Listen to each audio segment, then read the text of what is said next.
So if you guys could repost the space, if you wouldn't mind, so we can get everybody in here. Let me see who else we want to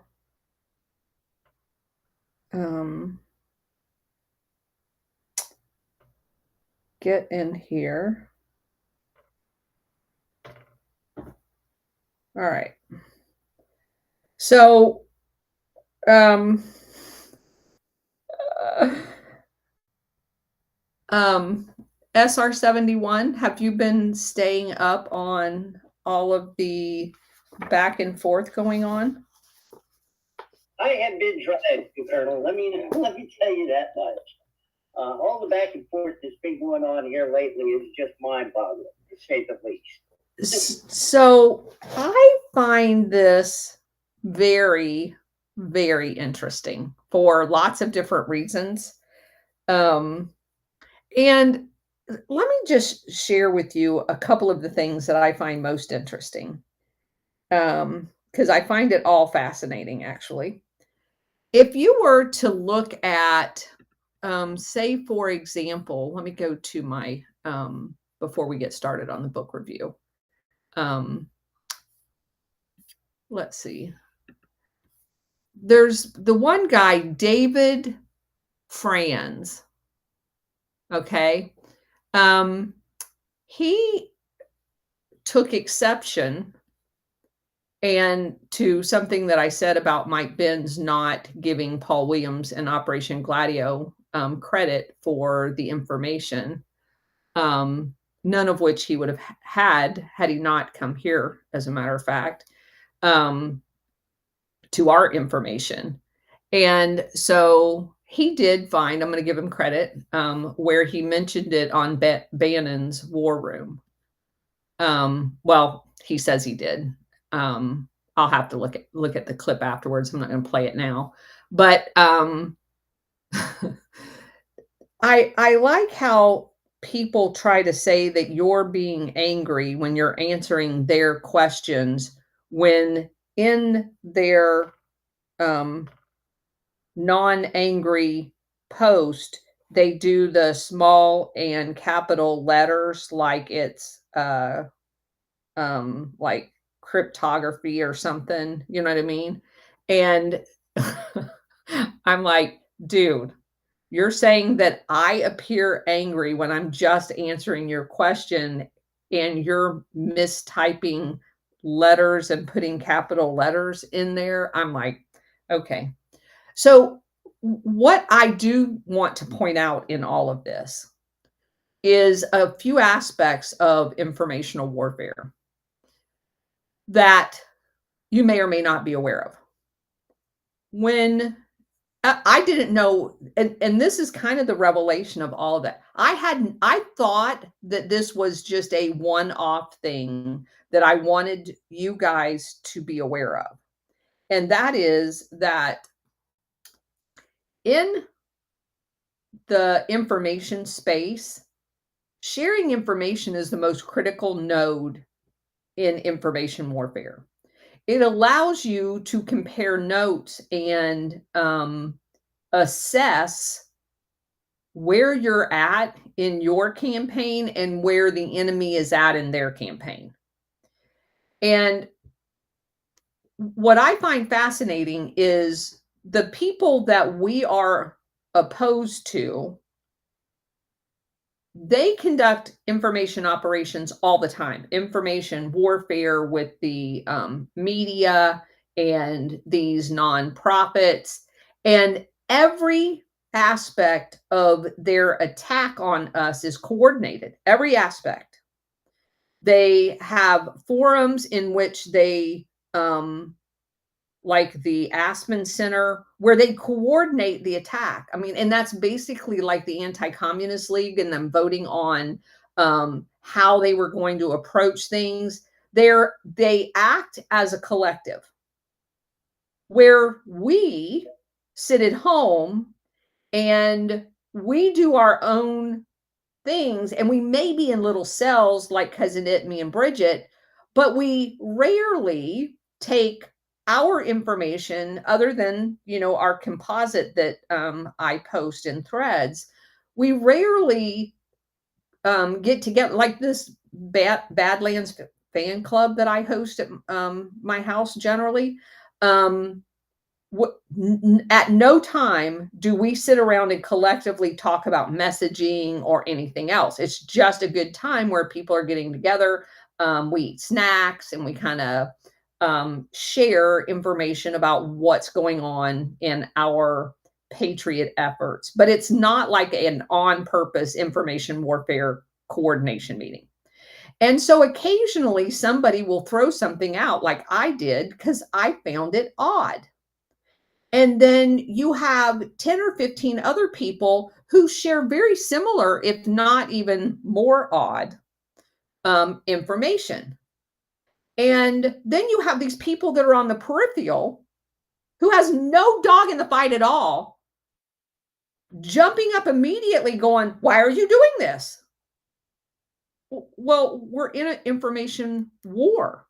We're sharing information. That's why we're doing this. Well, you're attacking somebody. No, I'm not.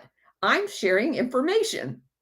And I had no idea all of that information had been posted by someone, um, Ruby, whatever her name is, where Alpha Warrior shared that. And then she shared the information that she had. And that's how information warfare works. But if you don't actually talk about it, you aren't ever going to get all of the information because we don't know what we don't know. And you put out what you don't know and what you think is odd. And then other people can say, well, that's not really odd. I had this happen to me and blah, blah, blah. And, or you get what we got over the last 24 hours. And it was like, oh my God. All right. So that's point number one before we get to the other thing that I want to bring up is, because I know you guys probably saw it on Cousin It, Bridget and I's post. So I wanted walk you guys through another information warfare scenario. So on Saturday, my sisters and I have this ginormous Christmas party. So I'm getting ready for the Christmas party, and I had went through the spaces and was just listening to a few of them. So I came across one, and the name of it had something to do with Syria. Well, I just spent the last 2 weeks researching Syria, and I'm like, well, and I've listened to like 5 or 6 of them. Probably only 2 of the 5 or 6 actually had real information. The other ones were mainstream media talking points. And so when I clicked on this particular one about Syria, I noticed, because I always go to the host, and if it's some crazy person that's got crazy crap on their profile, I don't stay. I don't go in anonymous. I don't believe all of that bullshit. So this particular person said they'd been in the military and that they were an intel analyst in the military. And I'm like, well, I'll check this out. So I get in, and they're basically talking back and forth about all the mainstream media talking points. Russia's the bad guy. Assad needs to be, assassinated, blah, blah, blah. And so I asked for a mic and came up, and by this time we're on our way to the Christmas party. And I talked to him probably about 10 minutes. He attacked everything that I shared with him as facts, as if he'd never heard any of it before. However, here's the way he did it. And this is information warfare, which is why I'm sharing this. So you guys know that we talked about the comparison with the Phoenix program and how all of this all comes back to the United States. Everything that we are doing around the world comes back here. And the whole refugee thing and the chaos all comes back here because they ship all of the refugees to us. And so it's a way of destabilizing the United States. And so I was explaining all of this, and he's acting like I'm a conspiracy theorist. And so I said, okay, so we got around to talking about the Phoenix program. And I said, you guys realize that's not even the first use of that it was first used in Malaya and blah, blah, blah. So when I mentioned that, I had went on to the next topic of conversation, and he goes back and he starts throwing out all these numbers. And I said, like the fact that they killed everybody in the concentration camp, and he's like, no, they didn't, like during the Boer Wars, and the use of Agent Orange and all that other stuff. And so he starts saying these numbers, and I said, do you mind if I ask you what you're referring to when you're saying these numbers that are incorrect? And he goes, I'm on Wikipedia. And I said, oh, hold up. You're fact checking me with Wikipedia? And he goes, yeah. And I'm like, okay. So I'm not going to have a conversation with somebody whose facts come from Wikipedia. So we were already at the house, my sister's house, and my husband had already gotten out of the car. And there was several things that I had provided information on that he was just dead ass wrong about. But I have explained to y'all many times, the reason why I do that is because this guy had over 100,000 followers, and there were over 350 people in this space. Now, every single one of them heard me confront him with real information that completely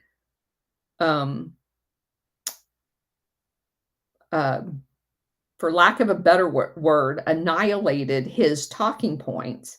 And so that happened on Saturday. Well, yesterday during the space, because I made note of who this guy was, I went back and looked at his handle, and I about busted a gasket because what was it, Cousin It? Something Squirrel?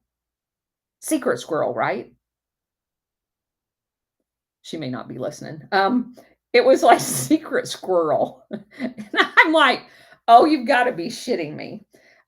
So I just thought that was hilarious, especially since we just had the conversation about squirrels yesterday.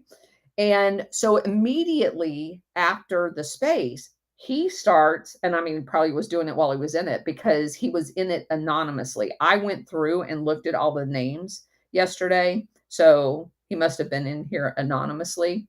But he had again thrown out a whole bunch he basically was making fun of anyone who came up and spoke yesterday afternoon, on top of basically saying again that I don't know what I'm talking about. And so he only had like maybe 5 or 6 things that I actually said that you could actually go back and provide information. And I did.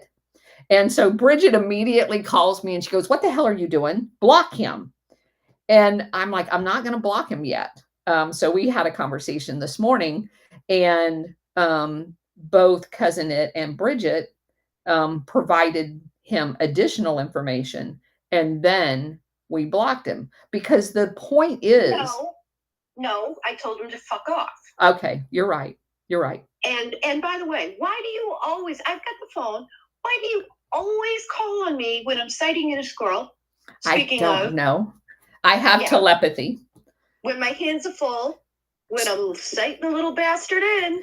Did Bridget tell you that I actually have a camera there located somewhere? Yeah, I guess. So anyway, and I have heard Dan Bongino say this too, but I have always had while I was on active duty, and I explained this was one of my NCO leadership speeches, points to get across to our young and upcoming NCOs and junior officers is when you have conversations in the office space, you're not just communicating with the person that you're talking to, because we work in cubicles. If you're on the flight line as a maintenance officer, everybody can hear what you say. You may be addressing someone that's a slacker not head. And what you say to that person is going to be overheard by everybody. And you're not just saying it for that person, because the worst morale um, problem that you have in the military, one of the worst, is because we don't have financial incentives that you can give to your enlisted troops. You give them medals, you put them in for awards. There are recognition, but none of it is monetary. It's all status. And of course, if it's a medal, they get points on the promotion test and blah, blah, blah. But because you don't have, and it's hard as hell to discharge someone, you have to do a lot of documentation. You will have people that are non-performers, and you tend to have them around longer than what should be. And as a result of that, you have to hold their feet to the fire because they're taking up a billet. And if they're only doing half the work, then that means the other half of the work's being done by their peers. And they get pissed off about that. And so when you're having a conversation, and I'm not talking about yelling at someone or calling them out, I'm talking about when you're standing at their desk and you are handing them a package that has errors all in it, and you point out to them that this is unacceptable. Every single person around there is going to hear it, and they're going to go home with a morale boost because they know you know. And that is huge when it comes to being in the military and holding people accountable. So you have conversations on social media, not necessarily just for the person that you're having the conversation with, because everybody else is standing around listening. Everybody else is reading those posts.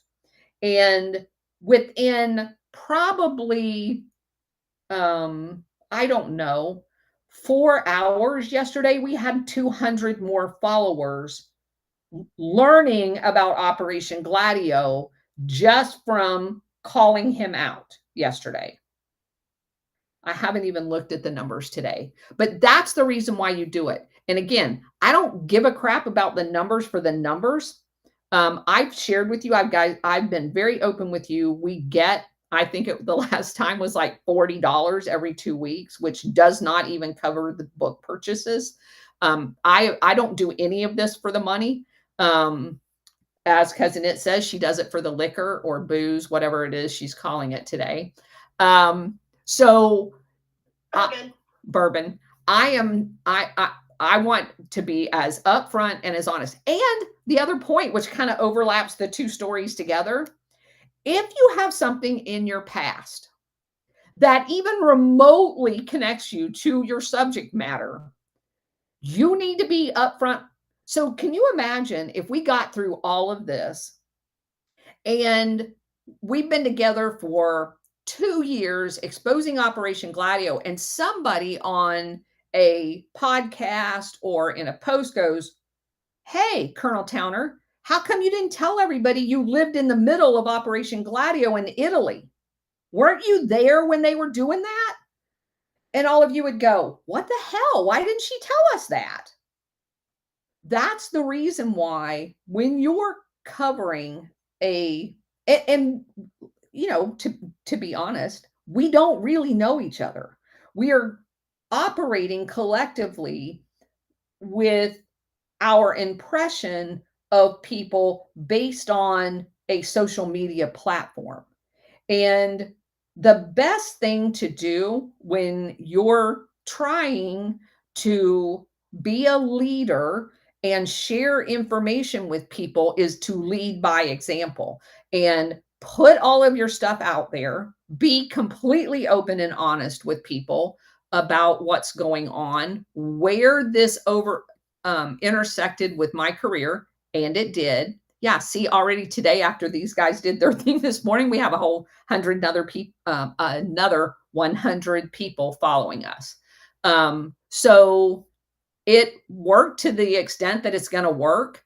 And that's the reason why we do it. I say that because I don't want you guys to get. I love it when you guys pile on too, but I don't want you to get emotionally invested in defending me or cousin It or Bridget or even the subject. This is really all about education. And we're all big girls. These people don't hurt my feelings. They don't piss me off. Um, there are things, some things that I care more about than other things, and you guys are very much aware of what those are because of my choice of language. um, but trust me, I don't lose any sleep other than when I get those epiphanies, like at 4 o'clock in the morning the other day. But I don't generally lose any sleep over any of this. My whole deal is I spent 4 years as an instructor. I think I have a talent of taking all of this information and presenting it in a user format. And then I also have invested in all of these resources where when a news story does come out, like the one that I just posted this morning, where we find an article, not only is that article was very well written, but because we've done so much more research, we can insert additional information into an already well-written article.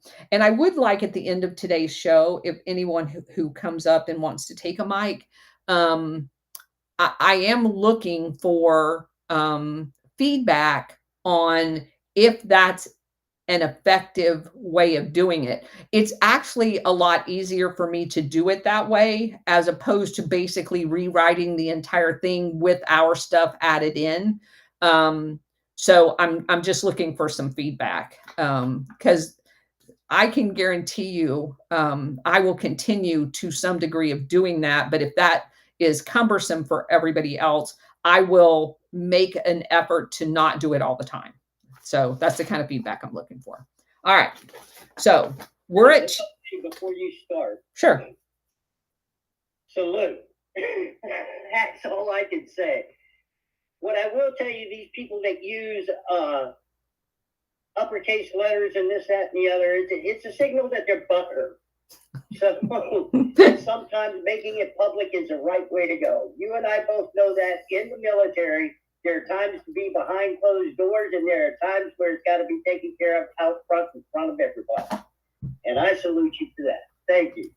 Thank you. And Mayor Sarge over on Rumble, I see you. Thank you. Yeah, that was that David guy. He's saying he was trolling. Yeah, it definitely looked like that. All right. So we're going to move on to chapter 23. The title of it is Drowning of a President.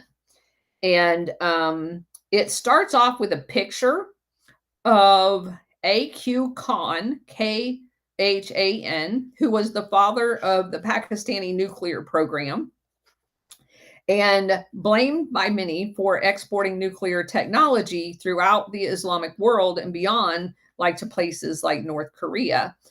Khan had never been questioned by U.S. investigators, and there are strong indications his network received the blessing of the United States in exchange for Pakistani's assistance with the Soviet invasion into Afghanistan. Now, we've corroborated that on a couple of different occasions. That is absolutely the case. And also keep in mind that BCCI, the Pakistani quote unquote Pakistani bank that Abedi set up, but it was actually registered in Europe and ran out of the city of London. They are the ones that arrange the weapons exchange using the money laundered through the drug operations to send the nuclear switches, trigger mechanisms, if you will, over to Pakistan. So they definitely, the CIA was definitely involved in the exporting of nuclear technology. And we also know that France exported their nuclear technology to Israel, who built their nuclear program and then tested it in South Africa. We've did that whole trail as well, because most of those transactions were, I won't say most, some of those transactions of the weapon system, pieces of it, was handled by Nugent Hand Bank. That was the Australia CIA bank that had general officers on the board of it. So, all right, to the book. The worst crisis of Jimmy Carter's presidency was the capture of the Tehran embassy in 1979 and the taking of American hostages as early as 1972, which is the date BCCI Bank was created, FYI. Kamal Adem, who was one of the financiers of the BCCI Bank, had predicted to his friends that the Shah's efforts to open up Iranian society would be fatal. He politely ignored the Shah's advice that the Saud family should consider making reforms and allowing public protest. However, many of Nixon, Ford's, and then Carter's advisors did not see, nor did not want to see, what Kamal Adem saw. A colleague of Shackley's from Laos by the name of Ambassador Thomas Sullivan had replaced Richard Helms in Tehran in 1977. He, again, let me just say this. You've got CIA people serving as ambassadors. He was one of the few who could and did see what Kamal Adem saw. He warned that when the revolution started, the Shah's army was not going to shoot fellow Iranians to keep the Shah on the peacock throne. He was all but ignored by Carter and the national security team. Now, again, let me just put this in perspective. This is a CIA guy who's going to be in on the October surprise during the election with Reagan. So that should not be a surprise to anyone. They can say that they told him and that he ignored it. And who knows? Maybe he did, because maybe they knew that they were the CIA. Who knows? Helms, along with Henry Kissinger and others, urged President Carter to support the Shah. Carter took their advice. In January 78, he called the Shah's government an island of stability. And at the time, it did look like that from the outside. In a matter of months, the island would begin falling apart. In mid-78, the Shah-sponsored newspaper campaign against the Ayatollah Khomeini triggered riots in Qom, Qom, that's the name of the city, where Khomeini had lived before he went into exile. Over the next few months, the unrest spread to other cities. By August, the city of Esfahan was placed under martial law. Then the protests turned deadly. Several hundred Iranians were burned to death when a theater was torched.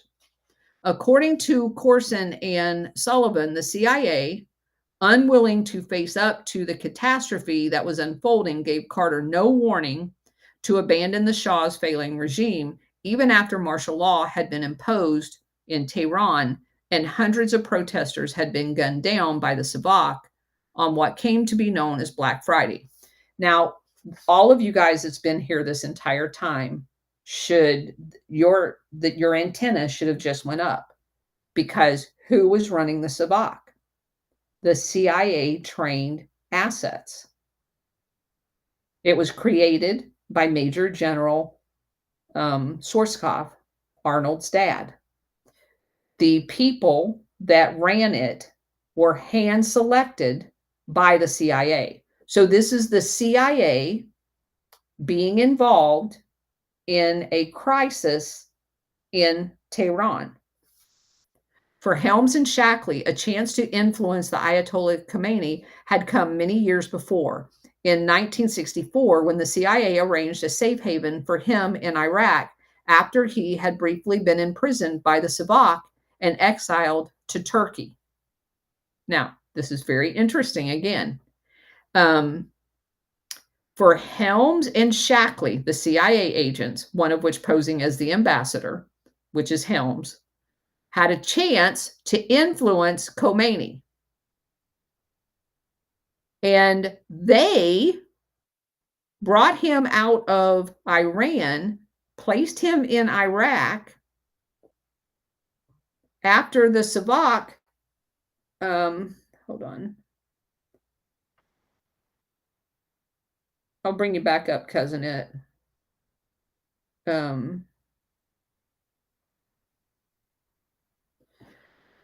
So that's very, very interesting. And the fact that he was originally exiled to Turkey is very, very important because I sent you the co-host. Let me know if you get it. Okay. Because Turkey at the time in the 70s was the host to the largest Operation Gladio network in the world called Grey Wolves. So the CIA takes him to Iraq and then on to Turkey for quote unquote safekeeping. Very, very important. Turkey has the largest military, second only to the US, in all of NATO, and teeming with CIA people everywhere. The CIA arranged for the Iraqi regime to let Khomeini move to the holy city of Najaf, where he directed his campaign against the Shah. When Saddam Hussein came to power in Iraq as vice president in 1968, he permitted the CIA, because they helped him get there, to place a number of Iranian-born agents all around the Ayatollah. From the huge and beautiful gold-domed mosque, Khomeini was the most influential cleric in the region protected by the CIA. So he becomes almost like the Mahfis that we've talked about that the British set up in Egypt and in Israel. Just keep that in mind. I'm just giving you analogies here. Then, in October of 77, Khomeini's beloved son, Mustafa's, was found dead in his bed. Because Islam does not permit postmortems, the death of Mustafa remained a mystery, but many suspected that it was the Savak that was responsible. When the son's death was followed by an attack on the father by the Shah's information minister, the theological colleges shut down in protest inside of Iran. In January of the following year, 4,000 seminary students in Qom protested the Shah's actions. Savak opened fire on the students. Dozens were killed, and the people in Iran were outraged. Again, strategy of tension. According to Sarkis Salhanilian, who became Saddam's key arms dealer. All right, so SR-71, you might want to repost that, Soghanalian, that Sarkis guy, because we've talked about him repeatedly through this book. He was set up in business, and he finances all of these arms deals in the Middle East covertly with BCCI's backing financing. He becomes Saddam's key arms dealer. Now, Saddam, being part of the government, is going to be buying both legitimate arms and covert arms. I'm sorry, Colonel. Could you spell that again? Sure. Soghanalian.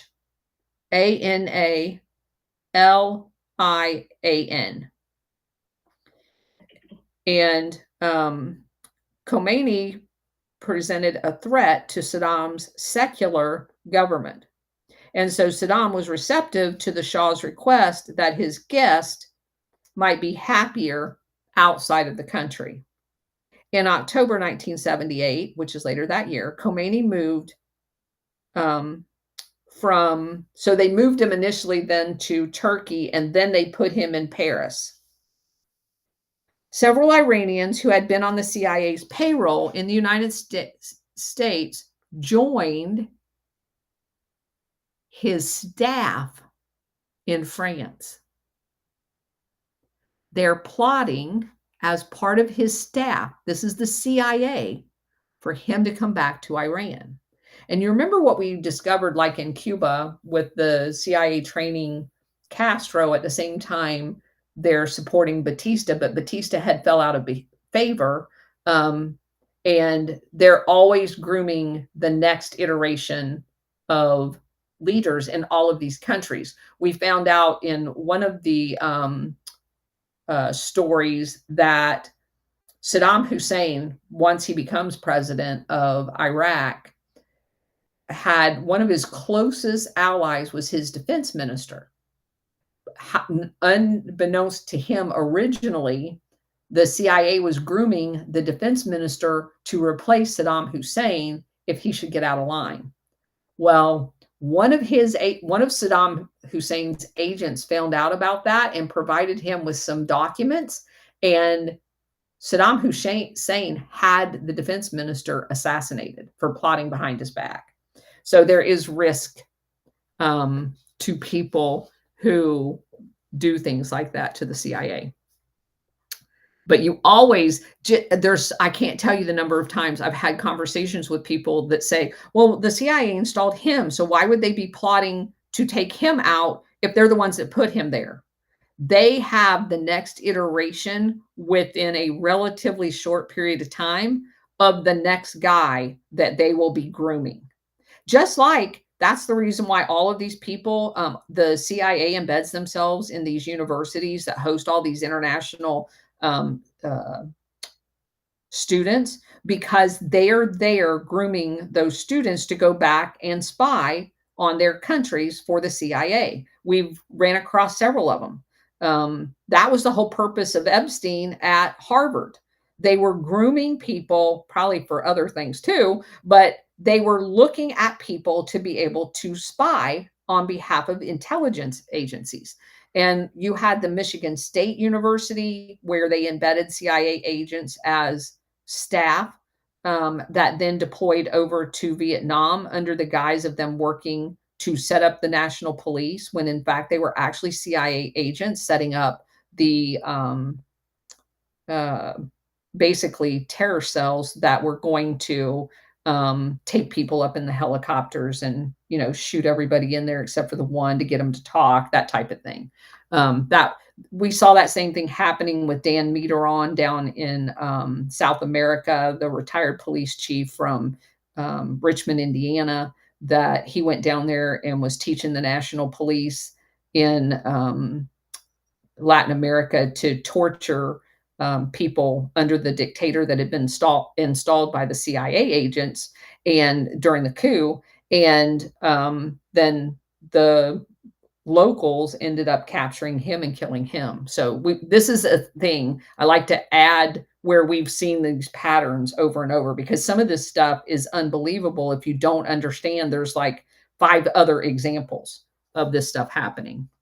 So the CIA's hopes of keeping the Shah in power evaporated when the Iranian oil workers went on strike in October 1978.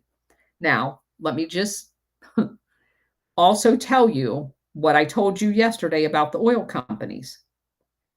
This is a British oil company that Standard Oil is partners with, a minority partnership, but they are partners with British Oil in the Iranian oil company. So if the workers went on strike, it's because they orchestrated the strike. They could have presented the strike by negotiating and bargaining with them. So you always have to keep that in the forefront of your mind, especially once we realized how infiltrated these unions overseas are with American agitators, also CIA assets that we just exposed through several threads of the AFL and their quote unquote international institute.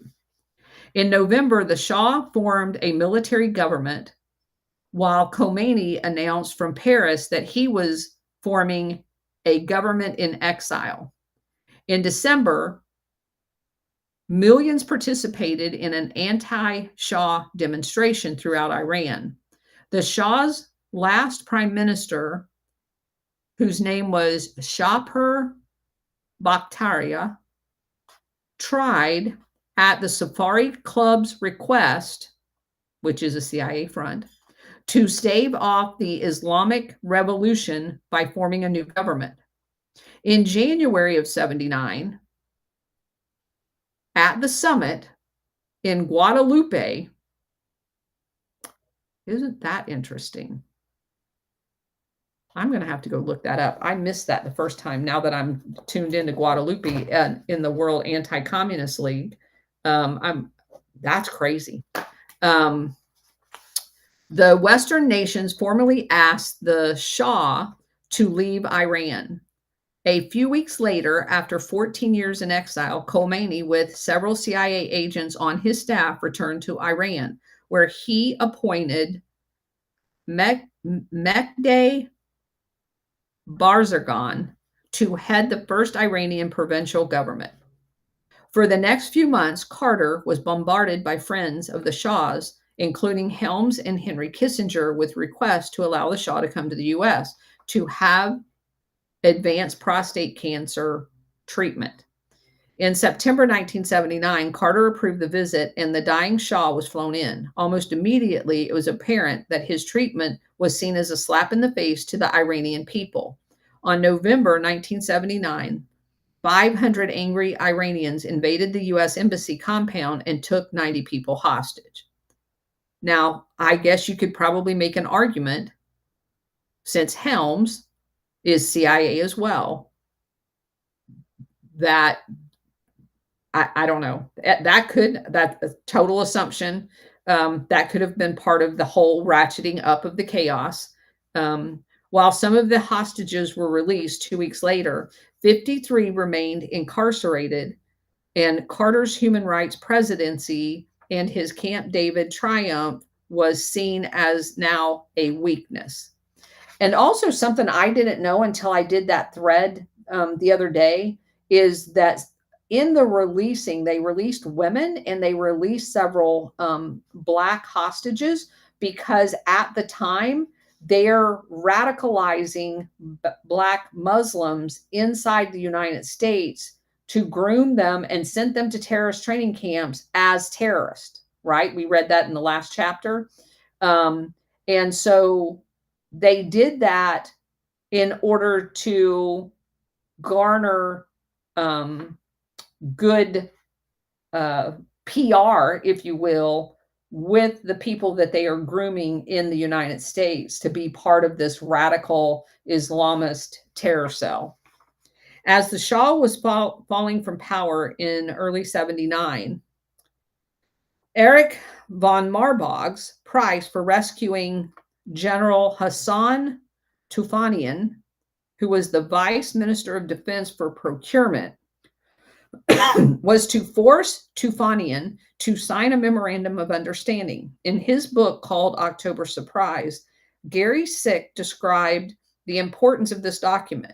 Quote, "It was indispensable for the U.S. initially to manage the complex network of contracts and deliveries in the absence of no responsible authority in Tehran, then to handle Iran's frozen military assets during the hostage crisis, and finally to resolve the disputed claims of the two parties at a special tribunal established at The Hague in 1981, which of course is after the Reagan takes office, as part of the negotiated agreement for release of all of the hostages." 1 week after the memo was signed in February 1979, the Shah's Imperial Guard was defeated. The memorandum negotiated by von Marbach amounted to a power of attorney that gave the United States government the authority to terminate all Iranian military contracts. This document was the reason the Iranians, now facing a war with Iraq, were in desperate need of armaments. The hand of Shackley and von Marbach was all over what may have been the first contact with the so-called Iranian moderates Ayatollah Mohammad Hussein Beheshti, one of the most powerful clerics in the revolution and a disciple of Khomeini's. He was a close associate of the Tufani deputy minister of defense, and also to Tufanians named, I guess, the guy that's going to stand in for him by the name of Ahmed Haidari.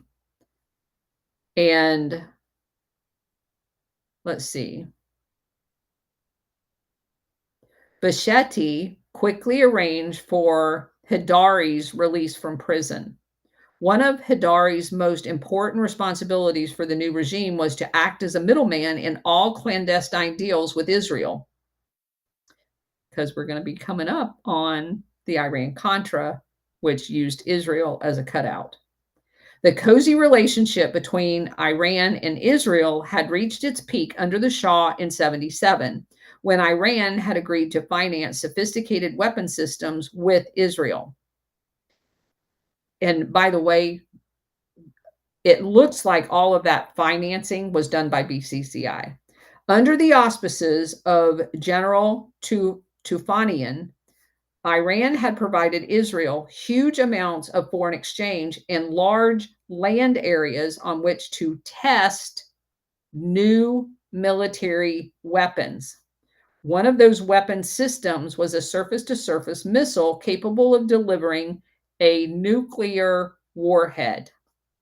Israel's nuclear program, which had already produced a dozen nuclear weapons by 1977, was being partially funded by Iranian petrodollars, according to an Iranian mullah who worked for Haidari and wishes to remain anonymous. Just before the Shah fell, Tufanian authorized the last $200 million in oil money to be paid to Israel. However, at the Shah's bidding, he had operated the program so secretly that when the revolution took over, they could find no records of this project. It was not on the short-term money loss. It was not the short-term monetary loss that concerned the Israelis, but the loss of their 20-year relationship with Iran, their only major trading partner in the region. Israelis felt that they had to find a way to get along with the new regime. A friendly relationship with Iran was a cornerstone of their entire foreign policy in the area. Now, let's pause here for just a second. Iran, who is basically a vassal state of the U.S. at this point, because we basically installed the Shah by overthrowing Mossadegh, right? And we created their national police, the Savak. So they're basically a vassal state of the U.S. And they have all of this military technology exchange, which would kind of mean the U.S. was facilitating Israel getting nuclear weapons. Just saying. On April 11th, 1980, Jimmy Carter gave the National Security Council the order to carry out a mission to rescue the hostages. Secretary of State Cyrus Vance resigned in protest. On April 24th, the mission commenced. Nearly everything that could go wrong went wrong. A plane collision at a remote point killed 8 of the rescuers before they could get near a hostage, and the mission was canceled. Carter was humiliated. I'm just going to leave that there. Just 3 days after the rescue, because we know they don't want these hostages rescued. And even when they could have gotten the hostages rescued, they negotiated to leave them there so that they could penalize Carter for that. Just 3 days after the rescue mission failed, Brzezinski pressed Carter for a new plan. Carter was hesitant, but Brzezinski persisted. General David Jones, the chairman of the Joint Chiefs of Staff, summoned his most knowledgeable officers, concerning clandestine operations. That happened to be, unfortunately, General Richard Secord, who basically is a CIA asset, who doesn't want Carter to stay there because Carter fired almost 1,000 CIA officers and they're all pissed off at him. Secord now headed the Air Force's international program at the Pentagon, which is like the mill-to-mill cells. He seems the perfect candidate to plan a second rescue mission. No, he wasn't. We had special operators. Secord was the last person you would have wanted doing that. He is basically a salesman for military industrial complex for the United States. That's what his job was. He was not the person you wanted in a special operations hostage rescue mission. General James Vaught was the nominal commander and Secord's deputy commander. Jones made it clear that it was Secord's show. Such a rescue, if successful, would have been a tremendous boon to the Carter administration, which is why you know it's not going to work. According to Corson, one of the CIA guys who wrote this book, any hopes that another rescue operation could catch the Republicans unaware, however, was effectively erased when Jones's assignment of Secord to head the operation. Secord asked for time to plan the mission and concluded that a fast, massive strike would be the only way for it to succeed. Now the Iranians were on alert. Secord personally briefed the SecDef, and you're not ever going to even believe who the SecDef is at the time. Harold Brown. Harold Brown. Harold Brown's the guy that eventually gets killed in the military aircraft that was on Clinton's staff. Brown agreed that Secord would get access to a wide variety of units from several military services. And one of the problems with that is they didn't plan together. They didn't do training together routinely, which is why all of this is a bad idea. Sometimes planning for an operation like this should have taken a lot longer. Maybe the operation would not be ready in time for Carter to give it the order.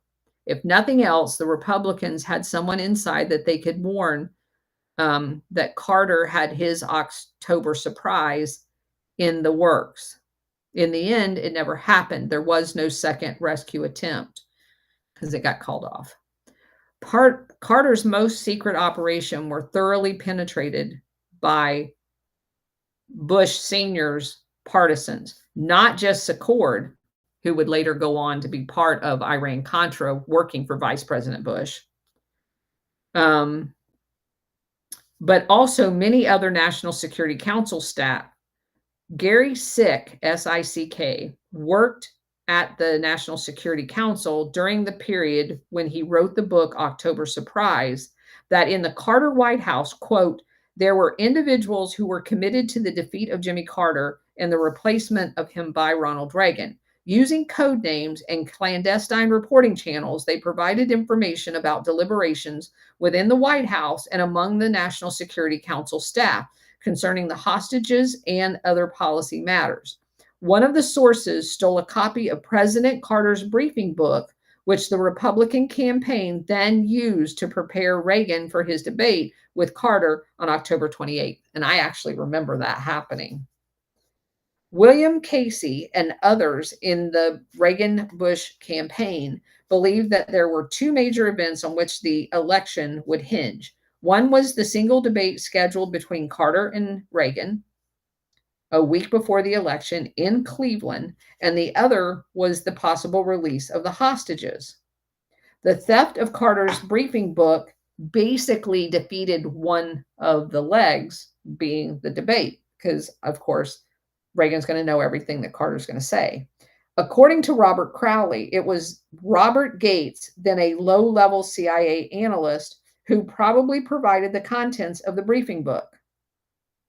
The same Robert Gates that we know ends up as a reward the CIA director. Yeah, that same Robert Gates. There is no question Gates had access to it. There is no question Casey got it. Gates gets the job as the official White House liaison to the Reagan election campaign. His responsibility is to go out and brief Casey on what's happening. The same as LBJ did with Nixon. So Gates has a reason to be going over to Virginia to talk to Casey and to James Baker. On the second issue about the October surprise, the most important information Reagan and Bush campaign was getting from Shackley and his friends concerning the Carter administration was the arms trade for the American hostages.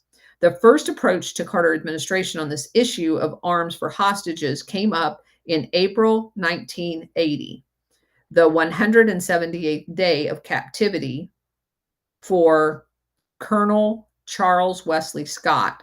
Scott spoke fluent Prussian and was one of the most informed of the American hostages concerning Iran. Scott had reported to Erich von Marbach when von Marbach was in charge in Iran in the 1970s as the Deputy Defense Security Assistance Agency. So basically, this Colonel Wesley Scott is the same kind of arrangement that we saw with the military officers with Otto Skorzeny out of the Spain consulate. Not a good thing. After the failed rescue attempt, Scott was abruptly moved from Tehran to Tabriz for a very special meeting, May 1980, May 1st, May Day, in what had been the American consulate in Tabriz. Colonel Scott met with, I'm not even going to say this guy's name. It's, I'm going to spell his first name, Hojjat. His middle name is Mohammed Ali, and then I'm going to spell his last name, Khamene apostrophe I.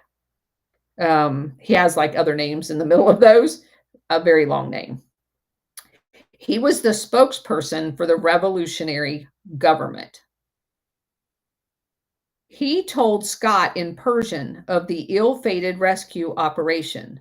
Then, to Scott's surprise, he asked him how quickly military supplies could resume once Scott was released back to the United States. He had traveled nearly 400 miles to see this particular hostage because of a growing reality of the war with Iraq, which ended up starting on September 22nd. This was May 1st. On April 1st, so this meeting happens on May 1st. The month before, an Iranian had attempted to assassinate two of Saddam Hussein's closest loyalists. The tension between the two nations rose as more acts of violence followed that. So the Iranian government is looking for U.S. weapons, and they know this colonel is like the underground conduit for those weapons. The story of the Hashemini brothers, Cyrus and Jasmed, did not begin with their claims concerning the October surprise.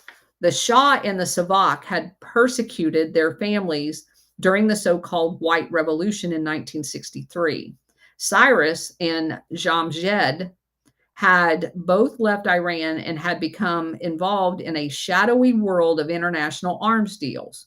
While they remained close to the anti-Shah clerics, they also had connections in American intelligence through the Iranian Rear Admiral Ahmad Madani.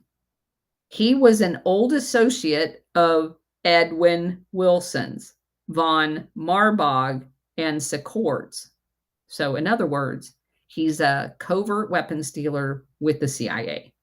In 1970, Madani, openly outspoken against the Shah, had been exiled on corruption charges. After the Shah was deposed, Madani returned and took up both the defense and naval portfolios of the first revolutionary government. He was also assigned as military commander in the Khuzestan region along the Shat al-Arab waterway, where hostilities with Iraq was expected to begin. When Cyrus Kashimi, American lawyer in Paris, called a colleague in Washington offering his client's expertise on what was currently happening in Iran, i.e. intel, the colleague wrote a letter to the Deputy Secretary, Warren Christopher of State. Almost immediately, Kashimi's, despite his dubious history as an arms dealer and gambler, became the Carter administration's only reliable source of information, and I'm not even going to say that's reliable, on the Iranian government. Carter administration officials found his information credible, according to Gary Sick, but they had nothing to base that on. In March of 1980, Jamshid Hashmini registered at the Mayflower Hotel in Washington, D.C. for one of his regular briefings with the State Department intelligence officer. No one else except his brother Cyrus was supposed to know what he was doing. So when someone knocked on his hotel door, he was surprised. At the door was a businessman named Roy Furmark, Furmark, who had business connections to Cyrus. With him was a large man he introduced as William Casey, CIA. Jamshid expressed surprise to Furmark and Casey at their unexpected appearance. During the meeting, Jamshid phoned Cyrus, who assured him that Casey was reliable. Jamshid, who by the time this book was put together had died, told Gary Sick and others in 1990 that Casey, in March of 1980, had just become Reagan's campaign manager. So Reagan's campaign manager is talking to the Shah's intelligence people, and that's crazy, and shady people. On March 21st, Cyrus and Jamshid got together at Cyrus's home in Connecticut. Cyrus told Jamshid that his contact with Casey was through John I don't know how you say this guy's name either. Shaheen. Shaheen, Shaheen, with whom Cyrus had been involved already on several oil refinery deals. Because again, people, we had so much dealings with Iran, both officially and unofficially, because of oil. Shaheen had also been at one time the boss of Roy Furmark. On that particular weekend, Cyrus told his brother that he believed the Republicans would be coming to power and that it would be their own best interest to be friends. Since Carter's only reliable source of information on Iran was Gates, he decided to become basically a double agent to the Reagan-Bush campaign. Casey asked the Shahimi brothers to arrange a meeting with someone in Iran who had the authority to deal on the hostages. The Shahimi connection did not reach to Khomeini himself, but they went far enough. The Admiral Modani arranged a meeting with a cleric by the name of Ayatollah Kurubi, who had close ties to Khomeini's son. According to Gary Sick, the Hashemi brothers also offered the Carter administration a meeting as well. When Donald Gregg, keep that name in mind, because Donald Gregg was Felix Rodriguez's handler for Vice President Bush and Richard Secord during the Iran-Contra affair. So Donald Gregg, he's CIA, a Carter National Security Council aide, again, he's CIA, who had nothing to do with Iran, went out of his way to see Cyrus Hashemi. It should have seemed very suspect. Donald Gregg had been a deputy of Shackley's in Vietnam. The spring of 1980 found him on Carter's national security staff. Gregg's official job was to coordinate intel in East Asia. At about that time, the first rescue mission collapsed. Gregg attended a meeting in New York with Cyrus Hashemi's bank at 5th Avenue and 57th Street. As Gregg carried out this clandestine rendezvous, no one in the Carter White House was aware of his connections to George Bush, who's also CIA. Former National Security aide David Aaron told the Village Voice, "I think most people were unaware of those connections." They were definitely unaware of it. Gregg first met Bush at a dinner in Tokyo in 1967. So, that's like, and who knows if they knew each other before then, but at least 1967. When Gregg was a CIA officer and Bush was a new congressman from Houston. 7 years later, when Bush headed the American Liaison Office in Beijing, Gregg cemented their friendship by journeying from Seoul, South Korea, where he was the CIA station chief, to Beijing and briefed Bush.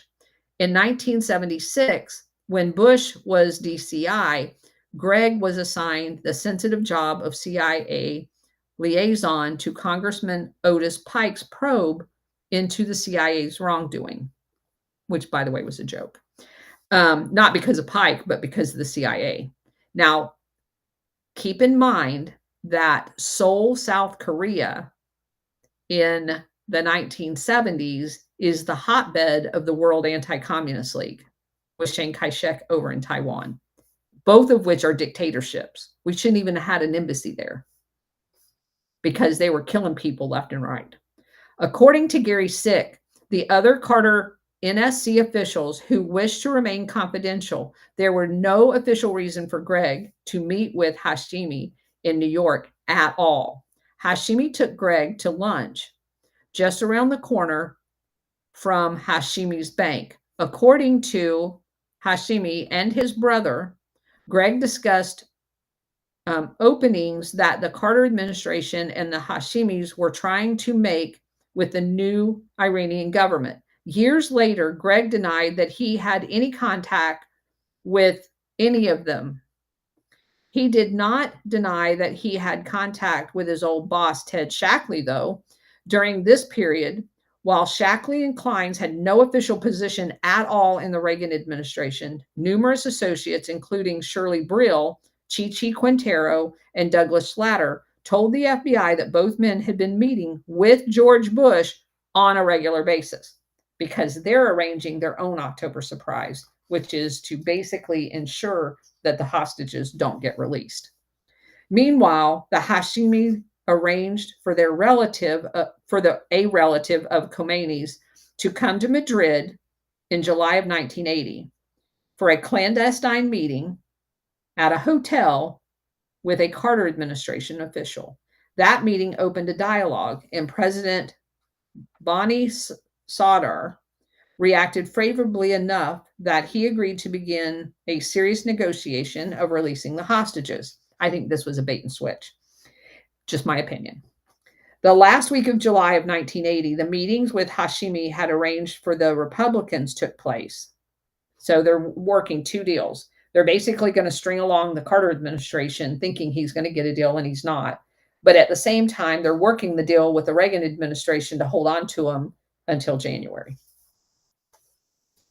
Gary Sick's report,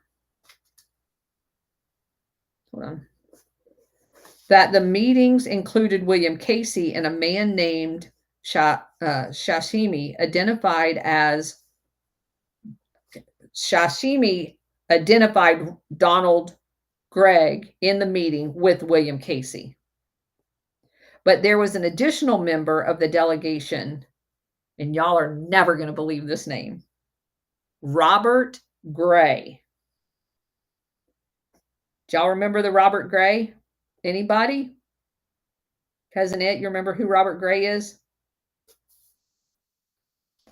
Robert Gray, she's probably shooting a squirrel.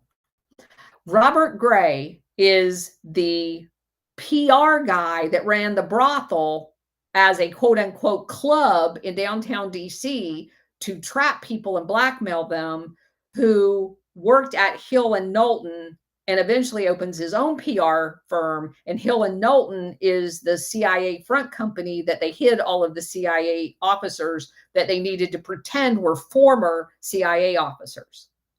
They use their address a lot for communications overseas to undercover CIA officers as well. Plus, they actually employed CIA officers pretending to be PR people all over the world. That Robert Gray was with Donald Gregg and William Casey to go arrange the October surprise. The following week, Gray officially joined the Reagan-Bush campaign as their director of communications, like in their PR guy. After joining the campaign, Gregg secretly received non-public material from the Carter White House that even included a copy of a personal letter from Anwar Sadat to Carter. The October surprise, about the October surprise, Gary Sick wrote what is widely accepted as the Hashimi's account of the meeting. This is a quote. Mehdi Rabuni opened the discussion by asking Casey, what was the purpose of the meeting? Casey replied with a question of his own. Was the Islamic Republic ready to deal with the Republicans? It was impossible to establish good relationships between the two countries, he said, as long as the hostages were there. Karoubi asked if the U.S. government would be willing on its part to return the Iran's financial and military assets. Casey said that that would be impossible at this time since the Republicans weren't in power, but it could be done after they come to power. As the arms, perhaps that could be done through a third country, which we now know as Israel, unquote. According to Sick, Casey asked if the hostages could be well treated until the moment of their release. If Iran could give that assurance, and if the hostages were released as a gift to the new administration, the Republicans would be eternally grateful and give Iran its strength back. Sick wrote Hashimi as saying that Karoubi's response was that he had no authority to make this commitment, that he would have to seek instructions from Khomeini. Remarkably, Casey, according to Hashimi, then played on the Iranians' hatred of Carter. Casey said that he had no objection if the Iranians continued to deal with the Carter administration, but he personally had washed his hands of Carter. Hashimi said that Karoubi ended the meeting by saying in Persian, I think we are opening a new era. I am talking to someone who knows how to do business, unquote. On August 12th, Karoubi had yet another meeting with Casey, according to Hashimi.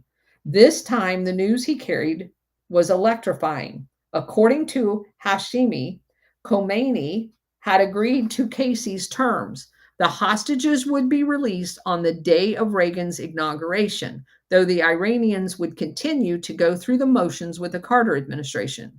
As payment, Karoubi told Casey, Iran now expected the Republicans to fulfill their end of the agreement by using their influence to assist Iran in procuring arms. A threat of imminent war with Iraq was looming, and the Iranian exiles had thrown in with Saddam Hussein. According to Kashimi, the next day, Casey agreed to Iran's terms. He named Cyrus Hashimi, the middleman, to handle the arms deals. According to Sikh and Ari bin Menashi, a former Israeli intelligence agency, and I'm going to put former in air quotes, there were 4 sessions with Casey, and more meetings were set up for October. Israel would be the unnamed third country. Cyrus Kashimi purchased a Greek ship and began making arms deliveries, 4 shipments of ammunition valued by Hashimi at $150 million from the Israeli port to Bandar Abbas. The Israelis were paid through a letter of credit, and Hashimi received, according to CIA sources, a $7 million commission on the deal. That letter of credit was issued by BCCI. The Hashimi brothers' recollections and Sikh's reporting of the negotiations were denied by Bush. Bush claimed successfully that he had not personally been involved, and that's a cop-out, right? We know that. They don't have to be personally involved. They send their emissaries to do the dirty work for them. On the days in Casey, let's see. And then one other person said that, oh, Casey couldn't have possibly been there because there was a penciling in of a meeting for him in England, but there's no photos or proof he ever went to England. And there's travel vouchers and airplane tickets for everything. So there would have been proof had it been true. Casey had a mysterious aide by the name of Tom Carter.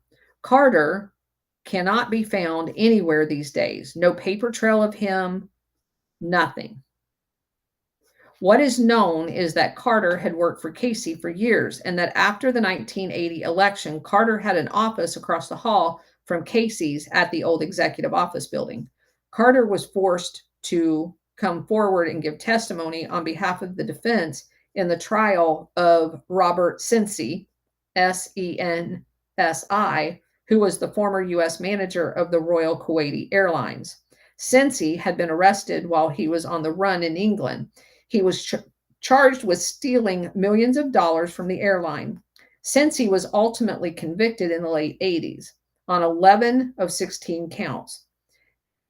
Had he been an everyday criminal in the District of Columbia, he would have gotten 30 years, not today. Instead, a judge who had been appointed by Richard Nixon sentenced Sensi to a mere 6 months with the credit of 4 months already served in England. Adding to the mystery, the Royal Kuwaiti Airlines did not attempt to recover any of their money. Quote, why did this man deserve such special treatment? Because Robert Sensi arranged in 1980 for the Royal Kuwaiti planes to ferry back and forth to London, Madrid, and Paris, the negotiators dealing with William Casey and the September surprise. The Thatcher regime, already deeply beholden to the Arabs, were the host. A Royal Kuwaiti jet collected the negotiating party from Madrid and flew them to London, and from London, Casey made it clear that his representatives in all future negotiations would be Tom Carter. On September 22nd, 1980, while the American hostages waited for lunch at a prison, an Iraqi MiG attack shook the prison. Saddam Hussein had started the Iran-Iraq War. At the same time, 45,000 Iraqi troops invaded Iran across the Arab waterway near Basra. But the lightning-fast victory Saddam Hussein expected didn't happen. Iran's need for weapons was acute and critical. The Hashimi brothers were not the only ones making overtures. In late September 1980, a bizarre meeting took place at the Elephant Plaza in Washington. Former Marine Colonel Robert McFarlane, another Iran-Contra guy, had taken the national security aide. He was the national security aide to Texas Senator John Tower. And y'all can post, if you wouldn't mind, SR71, what ends up happening to John Tower. If you just grab his Wikipedia page, not good. He had urged Richard Allen, the Reagan campaign national security expert, to meet with a mysterious Middle Easterner who had claimed that he had helped the Republicans get the hostages released. Allen said that he was the first reluctant but finally acquiesced to the meeting because Tower was a close friend of George Bush. Allen also liked McFarlane, who had served in the Nixon and Ford administration under Brent Scowcroft and Henry Kissinger. Allen and McFarlane took Lawrence Silberman, another important Reagan supporter, along to the meeting. Later, none of the participants could remember the name of the guy who they met with. Isn't that weird? Allen had claimed that a memo he wrote about the meeting is missing. Silberman said that the Middle Easterner never suggested a quid pro quo of arms for the release of the hostages, but simply offered that President Carter would not benefit from the release. Silberman said that he told the Middle Easterner that the country has only one president at a time. Hossein Lavi, L-A-V-I, was an expatriate Iranian arms dealer, has claimed that he was the mysterious Middle Easterner. The Lavi family had done tens of millions of dollars in arms sales over the years. Lavi claimed that he had contacted the Reagan-Bush campaign through James Baker. But Lavi was also one of the arms brokers that Edwin Wilson used, along with Richard Secord and von Marbach. Lavi said that what was discussed at the meeting was F-4 parts in exchange for the hostages. Lavi agreed that Silberman, Allen, and McFarlane rejected his offer, but not because of outrage over the fact that he was suggesting it. Lavi said it was because that they were already in touch with the Iranians themselves. Silberman, Allen, and McFarlane insisted that Lavi was not the Middle Easterner who approached them, but after Lavi died, reporter Robert Perry obtained a copy of his calendar for 1980, which not only confirmed the meeting, but that an earlier call between him and James Baker. Adding credibility to Lavi is that after the Republicans turned him down, he approached a third-party campaign of John Anderson through his attorney and former CIA counsel Mitchell Rogovin. Rogovin confirms that Lavi had also made the same offers to the CIA, of which those guys were. Perhaps the final seal on President Carter's fate was provided by the Thatcher government in England. British customs investigator Barry Riley, who arrested British gunrunner Ian Smalley, S-M-A-L-L-E-Y, said that Smalley threatened on June 18, 1982, which is 2 years in the future from this time, to reveal that the British Defense Ministry of Defense was involved with fulfilling the Republican pledge of arms to Iran and in exchange for delaying the hostages. So this guy is saying what actually happened. What makes Smalley's account believable is the fact that he provided Raleigh his notes on the shipments years before they were ever made public. Why would Thatcher engage in such an enterprise with the Republicans? Kamal Adom is the answer. Kamal Adom, of course, is with BCCI, whose main bank is in the city of London. By the time Adom had moved many of his operations to London, to include BCCI, and they were very good friends with Thatcher and her husband and son. Mark Thatcher goes on to do intelligence work as well, Margaret Thatcher's son. So according to the arms dealer, Adom brought Mark Thatcher into the arms deals. So it was that arrangement that got Margaret Thatcher's husband or son into the arms deals. He was involved in the arms deals in the Falkland Islands. And it says Kemal's system of cultivating the sons of politicians was excellent. Gosh, does that ring a bell? He did it with Mark Thatcher. He also did it with both Jeb Bush and George Bush Jr. of George Bush Sr. They also got George Bush Sr.'s brother involved. And as for Jimmy Carter, it would take him more than a decade to figure out the truth on how his presidency actually ended. For Carter, the realization that he had been cheated out of the presidency came with the publication of an April 1st, 1991, of former Iranian President Bani Sadr. In his book, My Turn to Speak, Iran, the Revolution and Secret Deals with the U.S. This is a quote from his book. I have proof of contacts between Khomeini and the supporters of Ronald Reagan as early as the spring of 1980. The sole purpose of this was to handicap the Carter re-election bid by preventing the hostages being released before the American elections in November 1980. And then he names a whole bunch of people that were involved and said that they played key roles in proposing this agreement to the Reagan team. Even before Reagan won the election in November 1980, the stage had been set not just for the release of the American hostages in Iran, but also for what would be known as the Iran-Contra. Shackley still maintained his close ties to Israeli intelligence as well as the new regime in Iran. Israel was once again established ties with Iran for some members of the private intelligence network. The dawn of the Reagan-Bush administration meant that it was time to seek justice for their unceremonious ouster from the intelligence community by President Carter.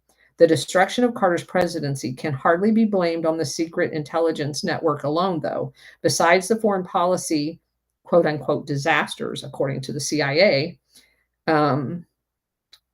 there were severe problems with with runaway inflation and double-digit unemployment. Well, the runaway inflation happened as a result of the coordinated oil issues causing the inflation. Complicating matters further, Carter had made powerful enemies among the intelligence officials, both in the U.S. and in Israel. That was a fatal flaw. All right, that's it. Sorry about going long. I did want to get that whole chapter in because it's a doozy and it was not one that you could easily break up. That to me is kind of the highlight of this whole book because it tells pieces of the Carter-Reagan story. And I've heard all about them flying Bush, in some secret aircraft over to a meeting in Paris and all that other stuff. I had never heard those pieces of the pie, and the fact that they had found calendars and other cooperating, and that Iranian officials had released books that gives you time, dates, and names of the people that everybody knew to be involved, and how all of the Iran-Contra people were involved in the Iran hostage October surprise. That blew my mind away. All right. Anybody want mics to come up?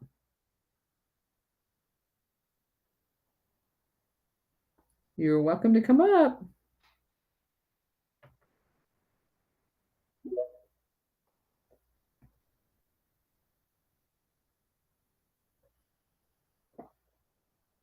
While we're waiting on them, SR-71, Cousin It, y'all have anything?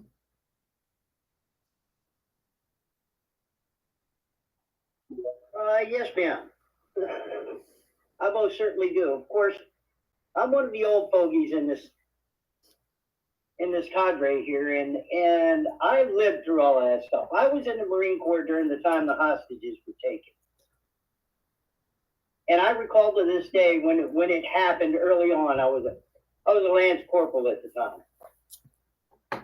But the thought that ran through my head at that point in time was those people were going to be there for over a year. And of course, this was during the Carter administration before Reagan was coming in. And during that time, the American people were so much behind the hostages and getting the hostages free that it was not unusual to see people with days marking the number of days hostages were held in their car windows. Do you remember what else they did? That sticks out more to me than anything else, along with tie a yellow ribbon round the old oak tree. Yes. Yes, that was a song that also came out during that time. Yellow ribbons on every tree in every neighborhood. Yellow ribbons everywhere. That's what I remember. And along with that time, when you talk about the oil prices, I'm sitting here thinking about that for a minute. But it was also during that time, the oil spike, that all of a sudden legislation was passed that finally got the Alaska pipeline started. Now, what I find ironic about the Alaska pipeline is the Alaska pipeline was completely funded by private enterprise. So something tells me in this mix of bags that's going on, there was some definite worry about what was happening in the Middle East and oil. Well, I think there were some private individuals that realized that the country was being manipulated by fake, because see, if you're in the oil industry, you know that the entire oil scarcity that happened in the 1970s to destroy Jimmy Carter's presidency was manufactured, because they know that all of those concessions, as we said yesterday, are actually owned by Western oil companies. They had total control over it. And so the fact that that entire thing was, and it manipulated a presidency.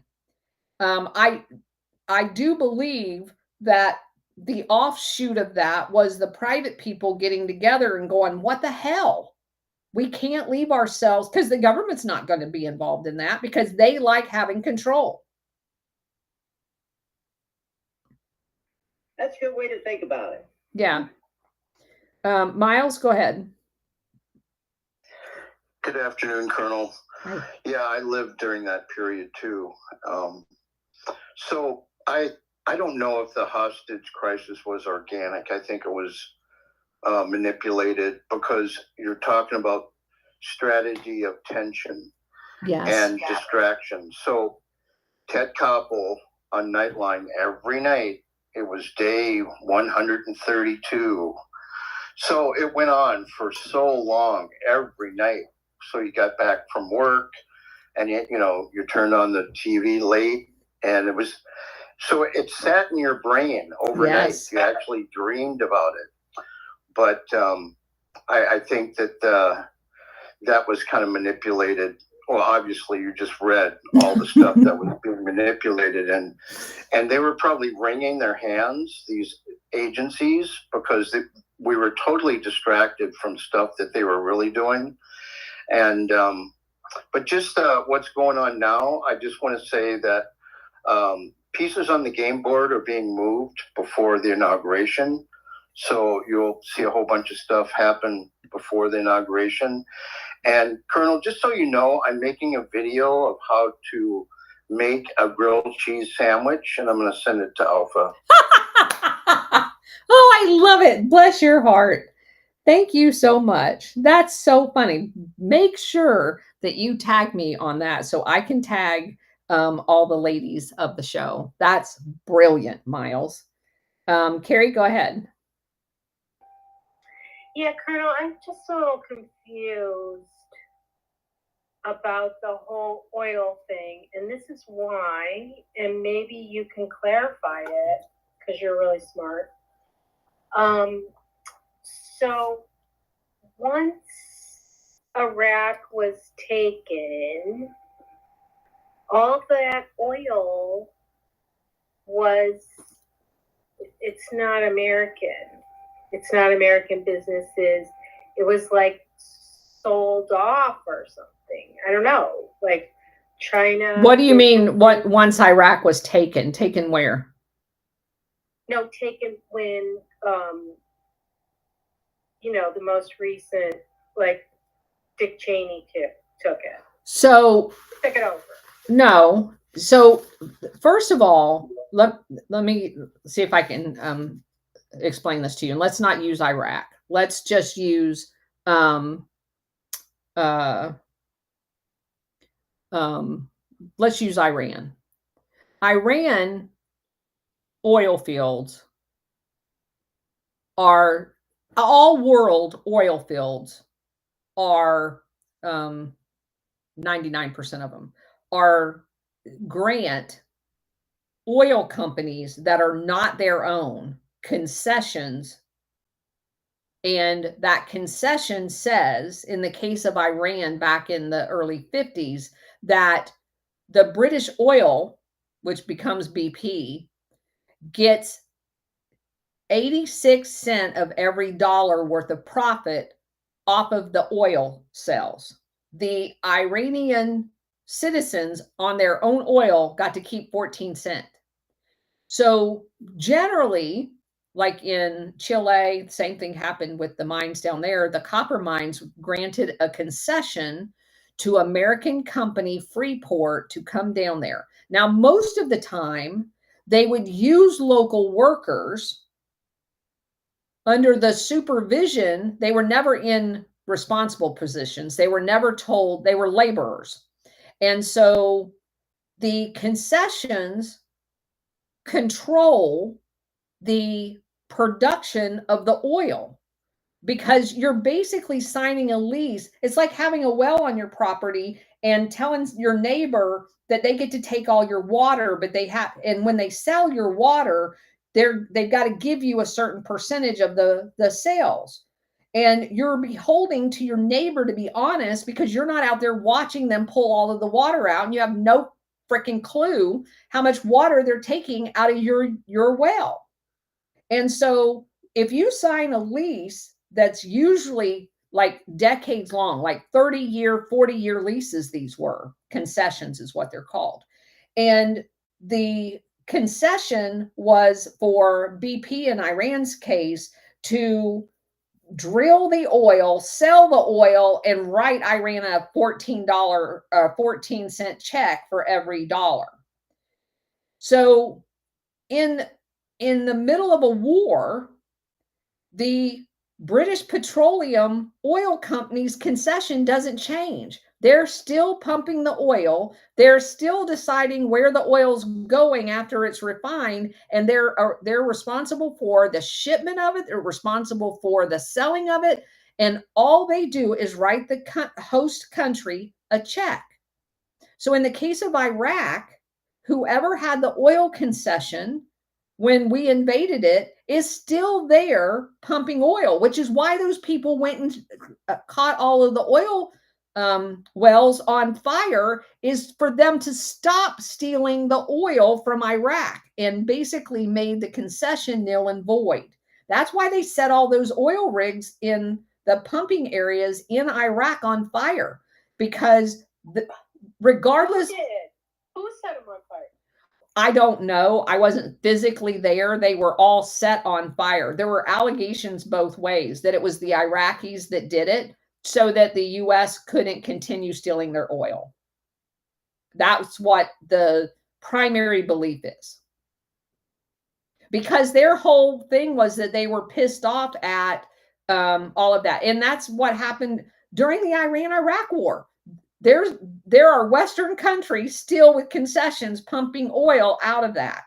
And that's why the whole thought that we as a society in America believed that the oil, quote unquote, embargo and all of that other shit was real.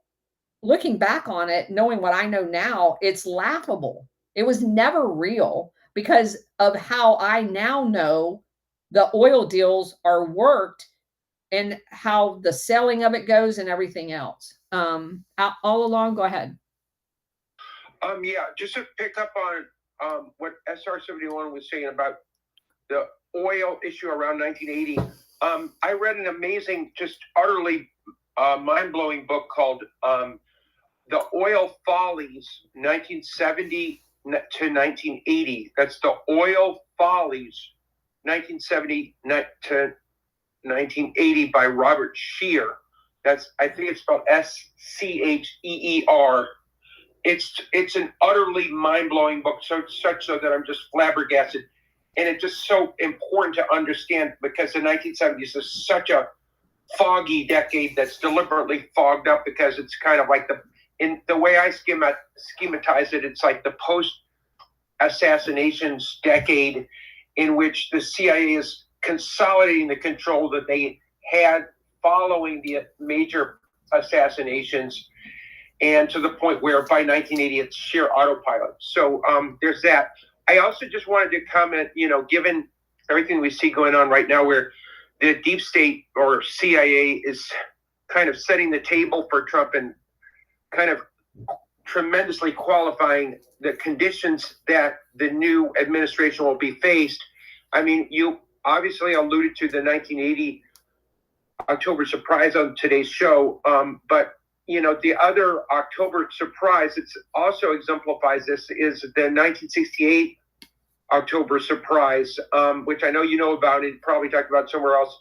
But I think it's important. Maybe we make some comparisons between the 80 October surprise and the 1968 October surprise, not just because they are sometimes called the October surprises, but they really show, the kind of shenanigans that the deep state does. And we can, have very strong historical record to show that this, the CIA is building a kind of continuity that sets the stage for the new president in ways designed to really limit the maneuverability of the new elected administration. And I'm just going to, if possible, I'll just post some in the articles by one of my favorite researchers, Jim DiEugenio, on the 1968 October surprise. As you know, Colonel, that involved our hero, Senator John Tower, once again as liaison between purportedly between the Nixon campaign and the South Vietnam government. There's a lot of evidence showing that this really went on, et cetera, et cetera. So again, running with the theme of the deep state continuity, I think it's really important to look at these October surprises. No, that's an excellent point. And isn't it weird how Tower's name just keeps coming up? And by the way, sorry for interrupting.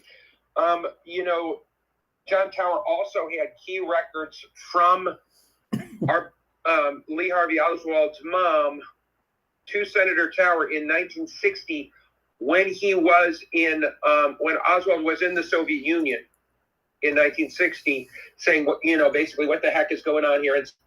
And with Oswald's mom saying that she thought that this was an intelligence operation.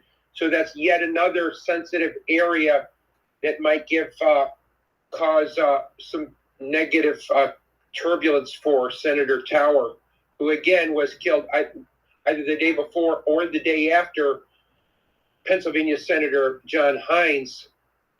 Yes. And again, those two were the first to question H.W. Bush about the Iran-Contra, and those questions, they were being re-questioned or about to be about contradictions between their initial statement to Senator Hines and Senator Tower versus some of Bush's later campaigns, and that represented a kind of campaign speed bump, as it were, for the H.W. Bush presidential campaign in 1992.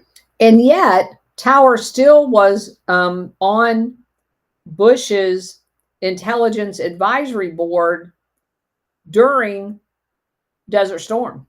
I mean, up until his death,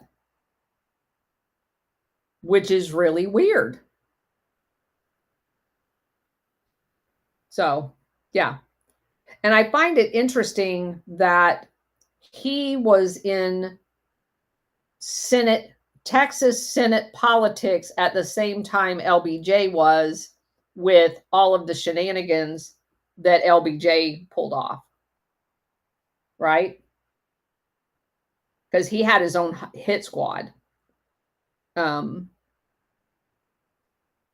let's see. Abel? Hi, good Hi. afternoon, Colonel. Thank Hi. you for the mic. As I've been listening to you, I catch you off and on. I'm sorry I missed some of your wonderful spaces, but I try to catch up when I can. I keep hearing a pattern that of an inculcation that accompanies all of these events, such as when you mentioned the yellow ribbons. I was alive at that time, and I very much remember the yellow ribbons. And I put a little thread together of how inculcation is a little different, maybe, than brainwashing and mind control.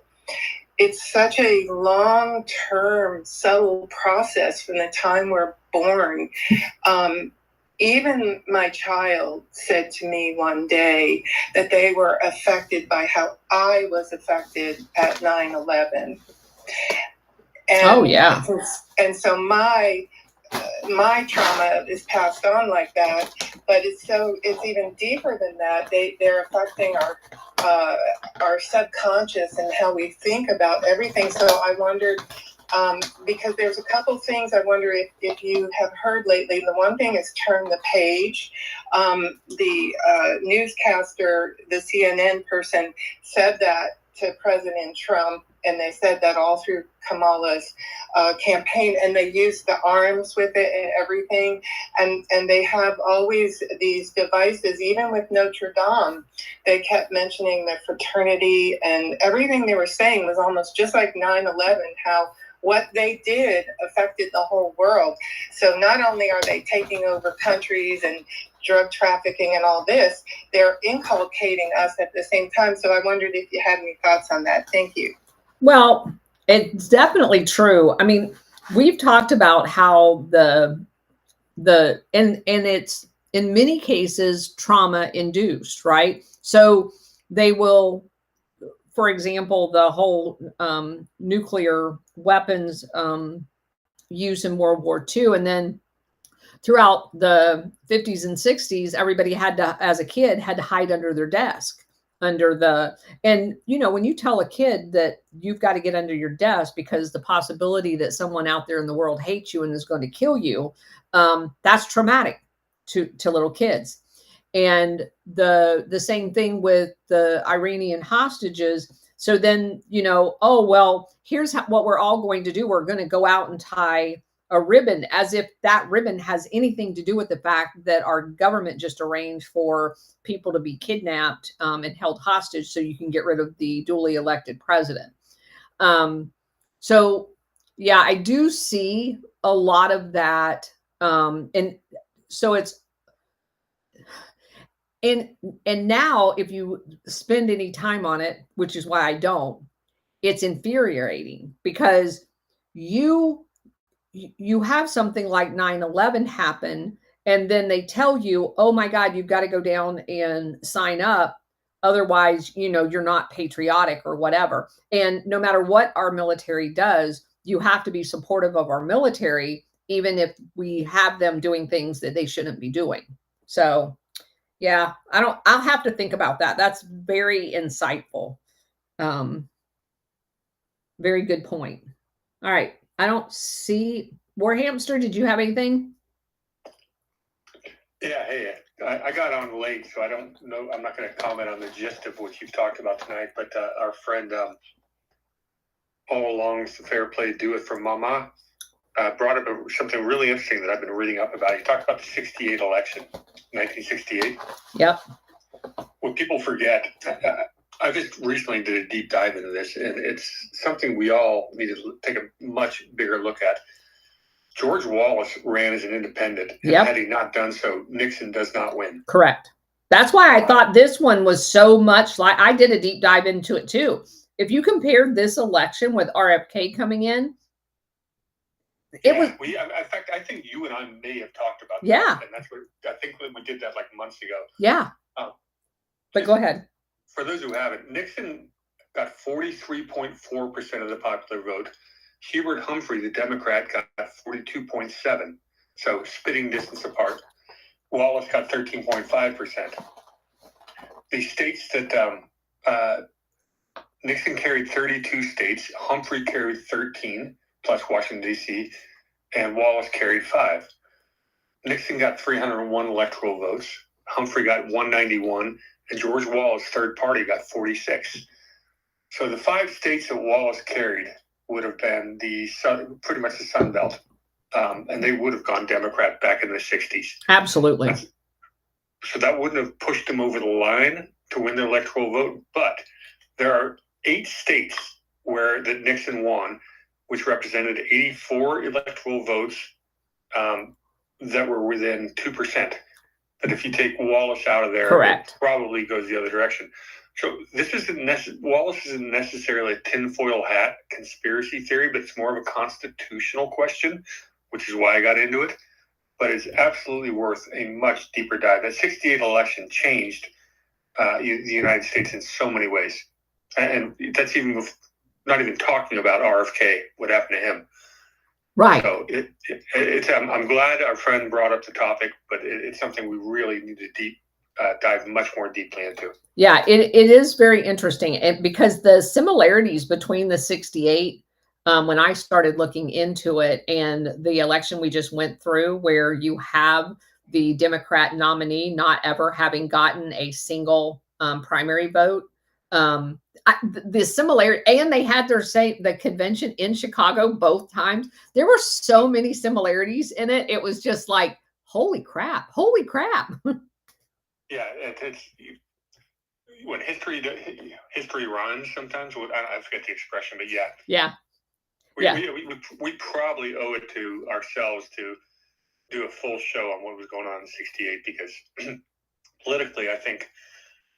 Well, I think there was a consolidation of power in D.C. I think there was a really big movement away from, and I hate using this word, democracy, into consolidation of the political parties. It was a moment of change. Correct. I think you're right.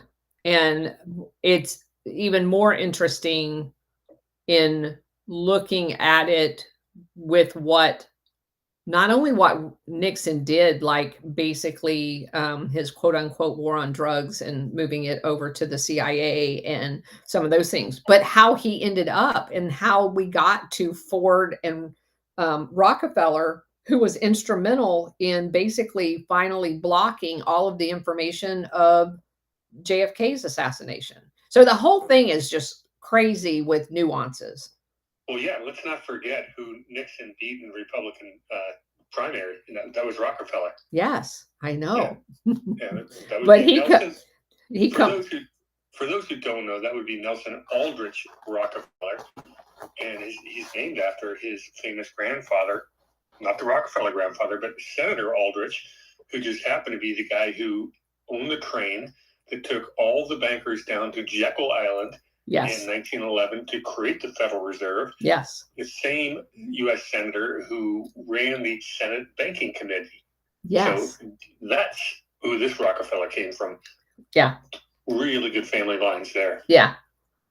And Nelson Rockefeller, he's his own story. I mean, he's so rotten. Okay. You can get me started in 1971, and that's an entire series of shows. So yeah, I'll zip it now. Okay, Miles, go ahead. Yeah, to expand on that, I'm glad Warhamster brought that up. So if the Democratic convention hadn't turned out the way it did, and there was more unity at that convention, and there weren't riots in the street, and almost like a police state. I watched that on TV. I saw what was going on. So did the whole nation. And they wanted, I think in their mindset, they went, well, we don't want this. We want law and order. And so that could have swung a lot of votes during the Democratic convention in Chicago. You mean they had their George Foreman, or not George Foreman, oh my God. Floyd. Yeah. What a Freudian slip that was. That's an awesome point you just brought up, because people forget that the 1960s made the 2020 Summer of Love look like a warm-up act. If you really go back and look Yeah. at the 60s, it was far more violent on the streets. Yeah. There was far more turmoil. So that's a really good point there about the 68 convention. And the Chicago connection is more than ironic. Yes, exactly. All along, go ahead, and then we'll go to Alfred.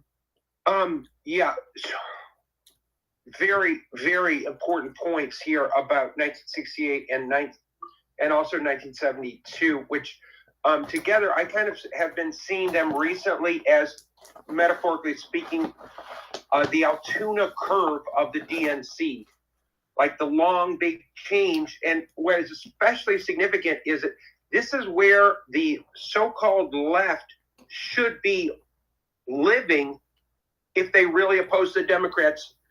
And it's where the so-called left never flies. So, in particular, Warhamster brought up the role of George Wallace. So George Wallace, yes, he's important in 68, but he's also very significant, as we know, in 1972, because with George Wallace in the race, as I probably said before, McGovern and Nixon were essentially tied. He gets shot, and it's a landslide. And so also relating to the more recent point, and by the way, on a side note on that, if anyone has seen the movie called The Parallax View, it's an absolutely unbelievable movie about the CIA, and it is the final assassination makes a lot more sense if we recall the 1972 George Wallace shooting and how Nixon and McGovern were very close to tied with George Wallace in the race. So the first assassination is based on the RFK hit. The movie came out in 74. The second one is loosely based on the George Wallace, and it's an amazing movie. But also related to 1968, which is something that, we just need to talk about forever. I agree absolutely with what Warhamster is saying. There's something about that year in which the final Lincoln duopoly kind of two scissor blade collaboration, that may be putting too strong an emphasis on that, is 1968. With the violence mentioned in Chicago, let's think about, had RFK survived to Chicago, that's a link between the protesters in the streets and inside the convention, right? So that's a continuity and political continuity of bringing on a whole new group of people, not only as Gene McCarthy had the middle class anti-war students, but also the Walter Reuther, the lower paid aspects of the AFL-CIO. And the CIO was very weak. And what we see in the period of the assassinations, 63 to 1970, is you had some candidates who were kind of making the CIO part of the AFL-CIO partnership, which really was just on paper because it was dominated by AFL and George Meany's ties to CIA. They were bringing that more, trying to bring it back more on board, and that truly threatened elites within both parties. And it's why, elites within the DNC were happy to see RFK gone, and they were also happy to see George McGovern gone. And by the way, it's easy to forget, and I always do. Guess who? George McGovern was backing the RFK campaign in 1968 and was even thinking of replacing RFK as a primary candidate as late as August 1968. So there's continuity between 68 and 72, and that continuity is very dangerous for us to see from the perspective of elites, in my opinion. I agree. Alfred, go ahead. Hi, Colonel. Thanks for the mic. Hope you're doing well. I'm doing awesome. Thank you. I wonder if you have a minute, if you want to chat about the Laurel Canyons. Sure. Go ahead. Okay. I read those links, or I read most of it. And a lot of the information is in the book. So let me just back up a second. So I've been reading music biographies for like decades.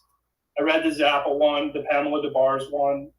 There's a lot of corroboration of information from the various biographies, documentaries, things like that. Just something I've sort of been a hobby of mine for a while. Cool. And so, a lot of the information was kind of corroborating what was in the books, but it was being framed in a way that I don't think is accurate. In what way? So, for example, like just starting with the military kids. The thing that I saw, like for example, Frank Zappa, his father was, I think he was in like chemical warfare, like the right. chemical, yep. Yeah, in the military for the Army. Right. And they moved around a lot. And Jim Morrison's father was a admiral or rear admiral in the Navy. Yeah. And they moved around a lot. I didn't really know about Michael Phillips from the Mamas and the Papas, and I didn't really know about David Crosby as much. But the thing is, these military kids, and we've met them in life, and they've moved around a lot, and so they're sort of a little bit different. But the thing that I saw was reading the various biographies is that they were sort of anti-authority. And I think jumping to the conclusion that they were working for the CIA is kind of a big jump.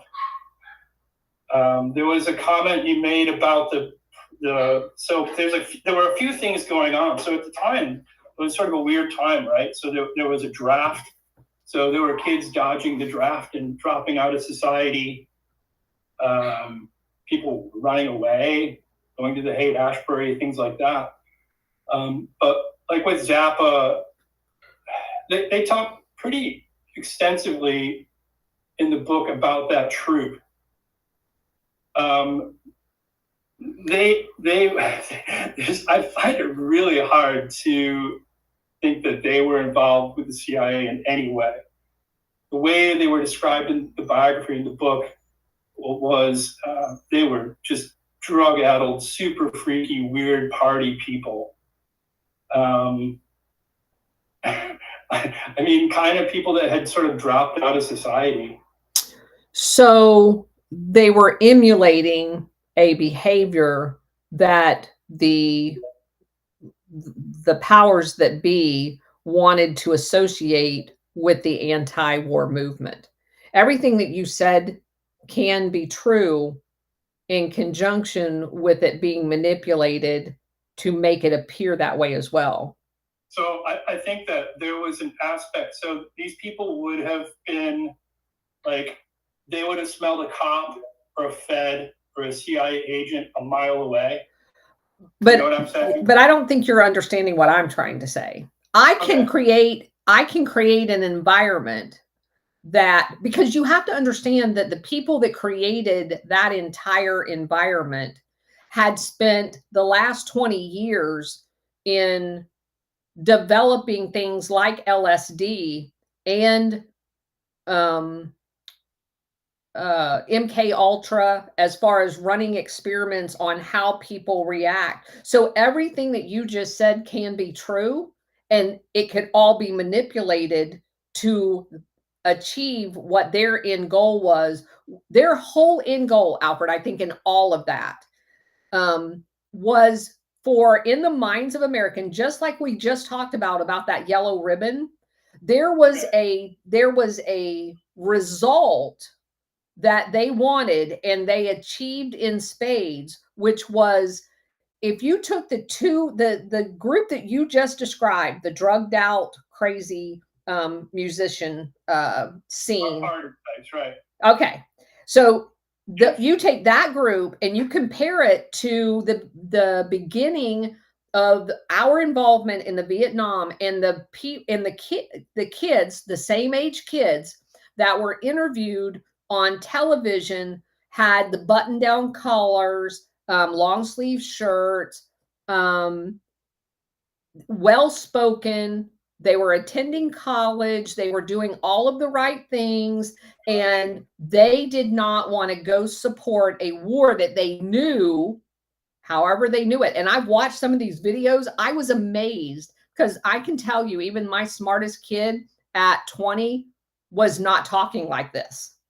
But they knew that the Vietnam War was bullshit. And they were having such a detrimental effect on crafting a narrative that the CIA wanted all of us to believe, oh my God, we got attacked. Because it worked in World War II, right? It worked in the Korean War. So they needed it to work again. So they staged the Gulf of Tonkin, and all of a sudden they have this thing that had not happened. And you've got this very young, articulate college kids getting on camera and telling the world that the government's full of shit and they're trying to get them killed, and it's all for drugs. And so they had to, the way everything that I've read, they had to get away from that narrative. They had to discredit that narrative. And so their idea of discrediting that narrative was to associate, which now, if you go back and you ask anybody, just like what we were saying, I just said my first, about the Iranian hostages, my first vision is the yellow ribbon. Well, they do that on purpose. The first idea that pops into anybody's brain is the anti-war movement associated with Vietnam is hippies and those musicians, not the well-articulated college button-down kids that were right about everything they said. They were right about everything. And so I'm not saying that they were on a mission and they were sneaking around in the bushes and all that other stuff as far as what you and I would normally say that was a CIA program. I'm not even saying that they went there knowing that. I am saying that they were used in a bigger effort, and whether they knew it or not, it's not even really relevant to the resulting takeaway. Does that make sense? Not really. So Zappa made some early, I get kind of what you're saying, okay? So Zappa made some early appearances where, yeah, he was wearing a suit and playing a bicycle on like Mike Douglas or one of these shows, right?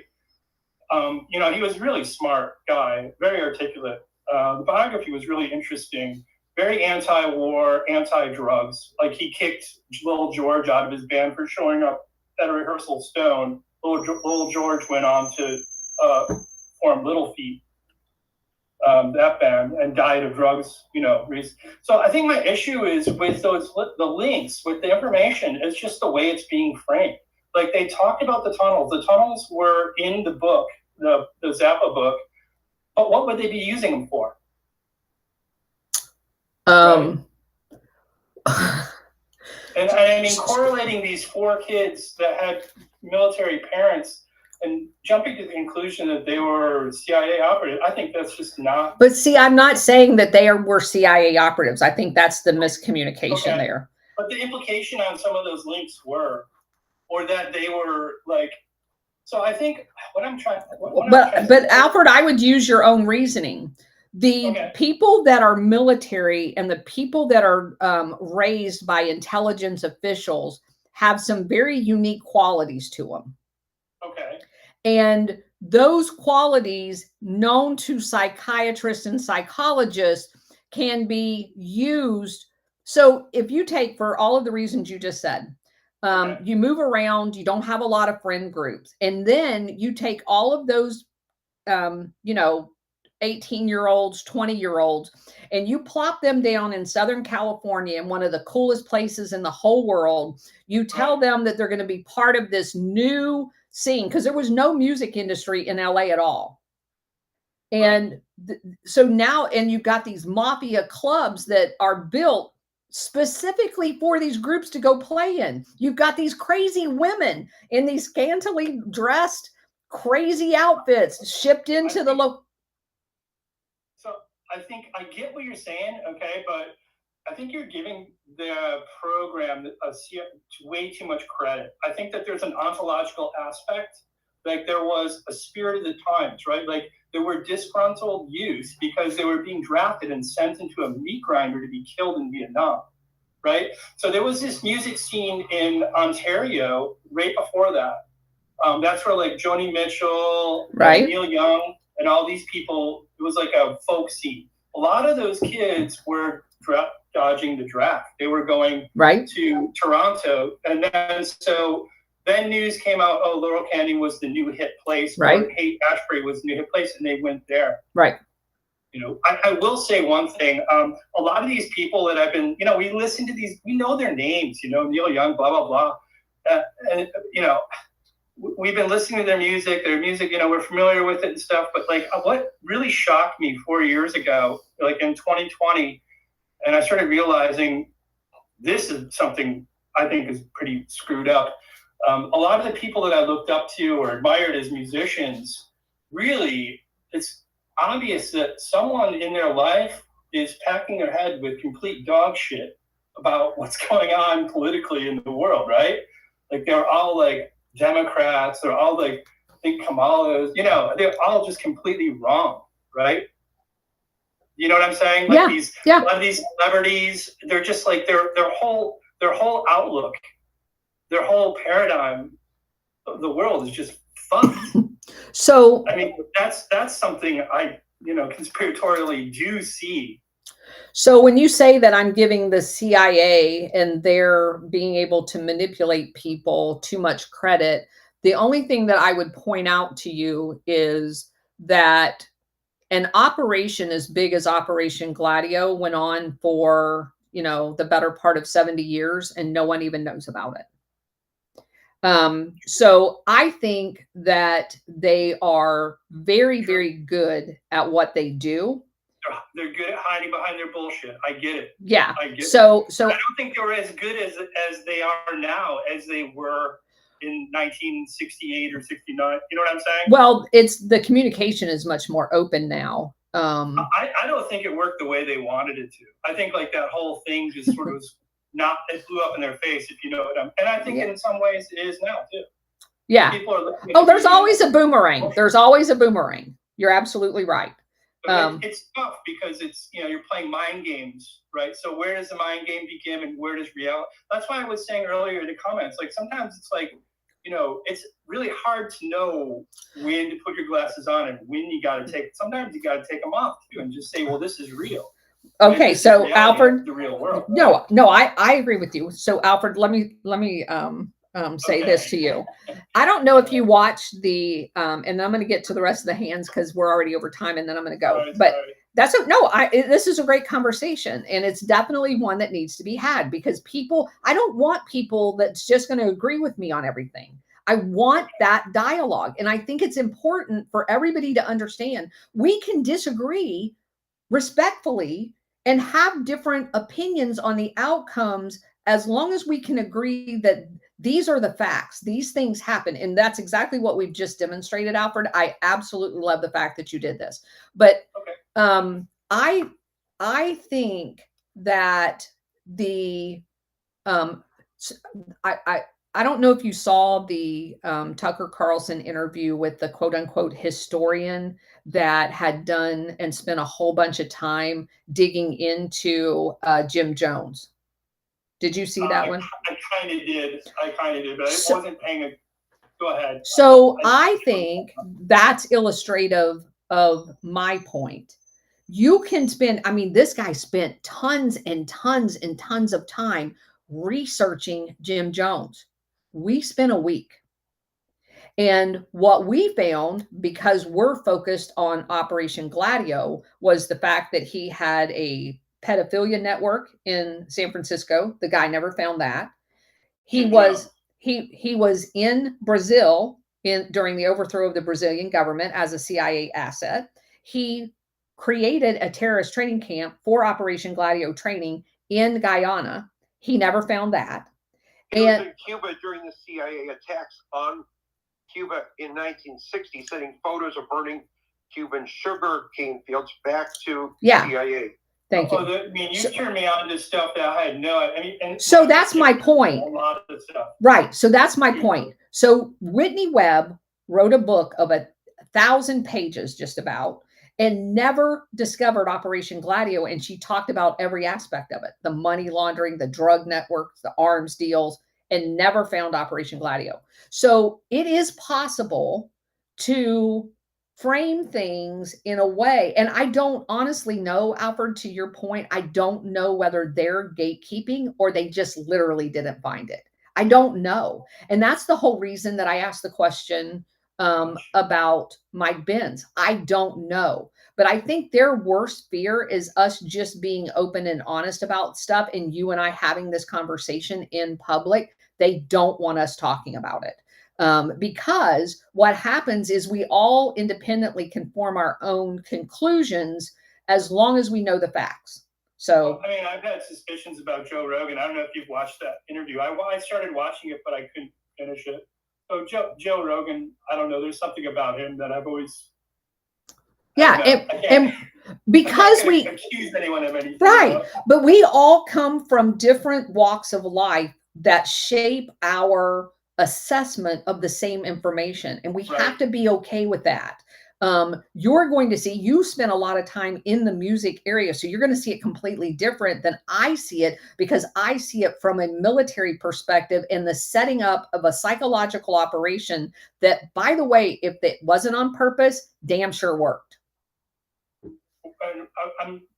In what way do you think you're talking about the hippie movement? Yes, or? as far as leaving the understanding of what that was all about, being the anti-war movement is now seen in hindsight as a hippie thing, as opposed to what it really was. They basically manipulated the entire reality into something that, yeah. I just found those links. So I just found what it was really contrived. Okay. Like he starts talking about really kind of unrelated things, when he was talking about all the deaths.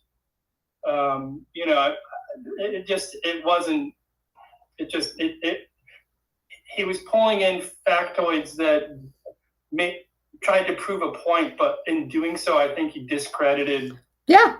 And again, we're going to have different opinions on, I think from the perspective of what I look at and how many people die around operations. See, I viewed that completely different, and that's fine. That overlook what that Air Force Base. Yes. I don't know if you're familiar with Jay Widener. He does some pretty interesting work.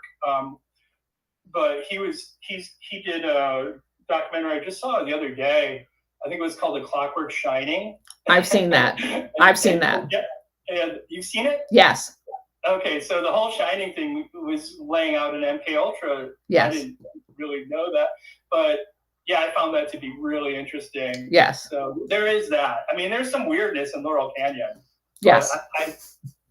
I think it came a little later. I don't know. I think rich kids with trust funds playing. Can I just jump in for a second? Sure. So you had mentioned the tunnels. Right.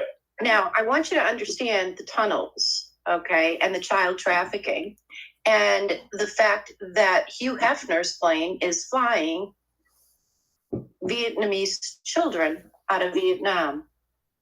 I don't think Frank Zappa did anything nefarious, and there's no proof. Or there's no. I'm not saying Frank Zappa did. I'm saying there's tunnels there, and you mentioned them, and that's why the tunnels are there. So actually, that's not why they were from what I read in the biography, they were older. It was from Prohibition, and they were running alcohol. So, I have my grandfather's house when I was growing up. There was a secret tunnel that went across the railroad tracks, and they told me that was there and it wasn't used anymore. You couldn't go down into them or anything like that. But that was from the Underground Railroad. So, okay. from helping slave, I did go back because I used to live out there. I did go back and look at the years of Prohibition, and there were a handful of houses built in Laurel Canyon during that time, but very few. It was kind of a party place. The majority of those houses that are talked about by Dave McGowan were built after Prohibition time, and they still had tunnels. And I'm sorry, but houses that are built in the late 40s and early 50s generally were not built with tunnels to each other. Right. So what were the tunnels being used? You think it was for child trafficking? I don't know. I will tell you, and I know there's a whole group of people that every time you mention, and I'm not talking about Cousin It, because this one really is suspect. Because Okay. if you look at some of the people that lived in that neighborhood, and she mentions one of them, but there's more. The planes, I don't know if you're familiar with like the baby lift that came out of Vietnam.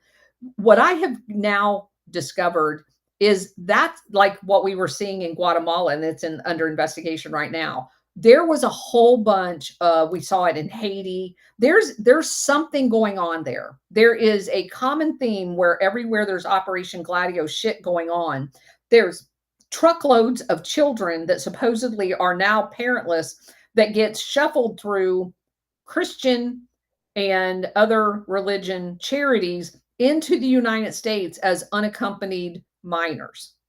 That's beyond horrible. And as we're finding out, I mean, these rings are kind of getting exposed to some extent. Yes. Yes. Yes. With the open borders. And I can't think of anything more just abhorrent. Right. And so when I found out that the Playboy, I mean, we just posted a picture of that. The Playboy aircraft was used to traffic kids out of Vietnam. And no one knows where those children went. They were never turned over to officials. There's no records of where they went. So could that have been used for that? Yes, it could have. Do I know that it for a fact that it was? I do not know. But I do find it odd that a significant, more than a couple, you could actually kind of see it if it was like two best friends that built houses side by side that you may want to have. But I mean, you're talking Southern California. There's no weather. There's no any reason that you would build tunnels to each other's houses, and they did. So what are they moving around? And it could have just been drugs. There's tunnels all out in Southern California for drugs, tons of them. But I mean, you know, I don't know. I don't think they would have needed tunnels to move LSD or anything around. You know what I'm saying? I'm not saying they did. I'm just telling you that there were drug sales done in all of those homes, and it does give you a way of being able to expedite the movement of that without detection. That's all I'm saying. There's no doubt that there was. I mean, I actually. So it's known that it's well known that Kesey was involved in it's not like a CIA Stanford thing. That's how he got turned on to LSD to begin with. But I don't think he was an agent. I think, according to Tom Wolfe's book, Acid Kool-Aid Test, he broke in and stole a bunch, and then they went out. I mean, they freaked out and was having parties in the woods, right? Right. But it's also another book that they talk about, the CIA putting LSD into, on the street in Haight-Ashbury as well. Right. All right. Let me get to the rest of these. Sorry, I didn't mean to go on. Yeah. Let me get the rest of these hands. Tim, go ahead. Oh, thanks. You caught me off guard. Arnold, I'm a big musician too, and I had a totally different take. So all of the artists that you find it hard to believe may have been assets. I grew up knowing there was something different and something not right with that group. Never liked Zappa, never liked Crosby, Stills, never liked Jim Morrison, all those groups. And I was actually upset when I started digging and found out about MK Ultra and the fact that they were in the military. Because, and the Colonel touched on this a little bit, but think about it. You're a child, and as soon as you get into a situation where you're comfortable, you got a few new friends, you're jerked out of that situation. Well, that is traumatizing. And it is mind conditioning. And, for them, and nobody knows what they did to these children when they were.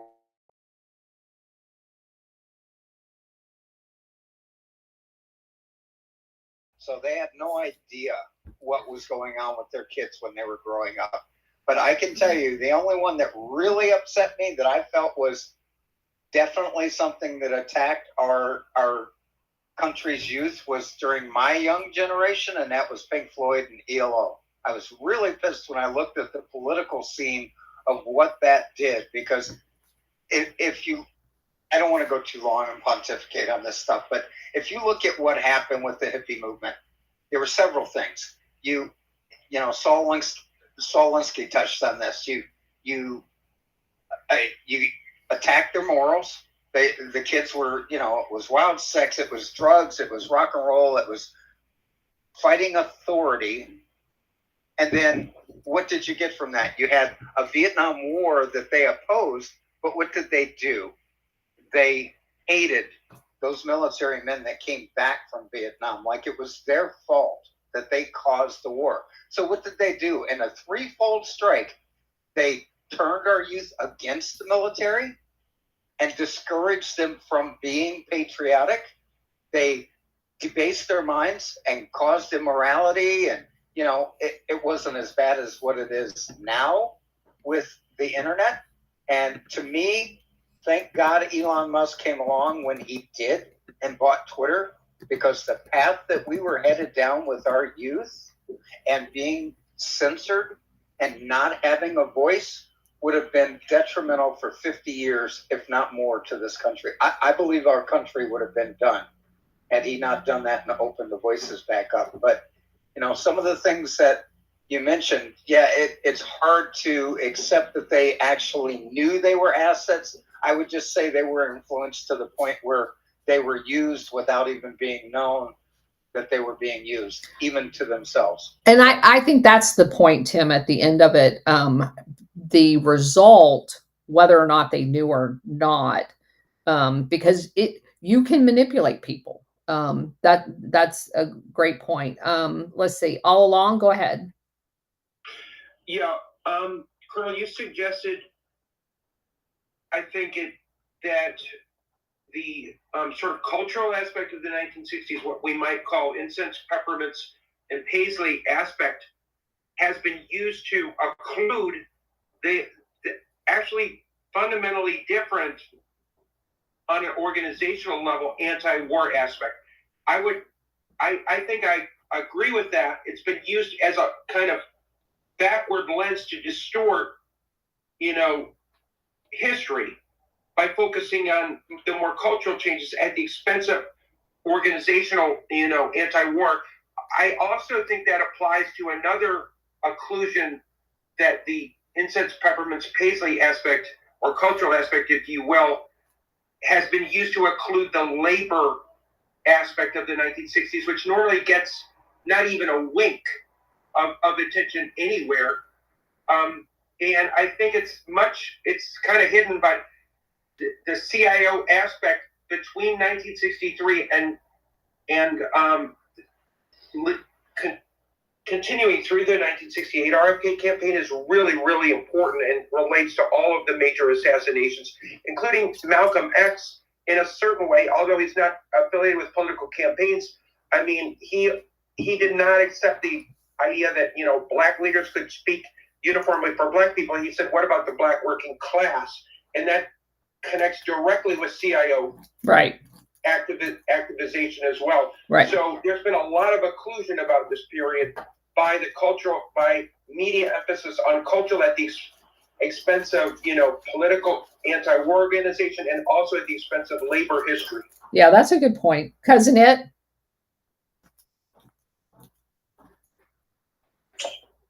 Yeah, I just have a question for people to ponder.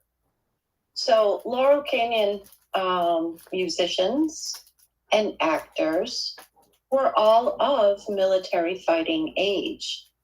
How was it they avoided the draft? Some of them had, a couple of them had military experience, but that is an excellent point, and Dave McGowan brings that up. How did they avoid the draft? Yeah. They already had a job. Oh, okay. SR-71, go. We got to get through these hands so I can go eat. Thank you, Colonel. I'm going to take a different tact on this. And what I saw during the 60s, late 60s, early 70s, growing up as a child, coming of age, what's missing out of all of this is, yeah, you had the hippie movement, and you had all that other stuff going on, but then you had the general public that was taking a look at it and also the military community taking a look at it, and moms sitting there saying, I don't want my kids anywhere near that. Yep. And I'm going to do anything and everything I can to keep them away. So to me, it was a distraction concerning what was going on in Vietnam. Even though at that point in time, there were actual commercials on TV about Vietnam, let's not make it a third world war. It was unbelievable. Thank you, Colonel. Sure. Sunshine, go ahead. Yeah, I just kind of wanted to sum up a little bit with that Laurel Canyon group. I think one of the big things that you need to do with that group of artists, you know, whether they're musical or you know, Hollywood type, whatever, I think you need to look at who their parents were. I think that was kind of key. They were kind of inserted into, you know, that scene there. It wasn't really something that happened organically. Yeah, I mean, many of them did not have any musical. There were some that did, but a lot of them didn't. It just is very suspect. I agree. Andy, go ahead. Yeah, I just want to say, sort of off the topic just a bit, but sure. Basically, we're pretty much over the, whatever they say, over the mark here in terms of the discussion.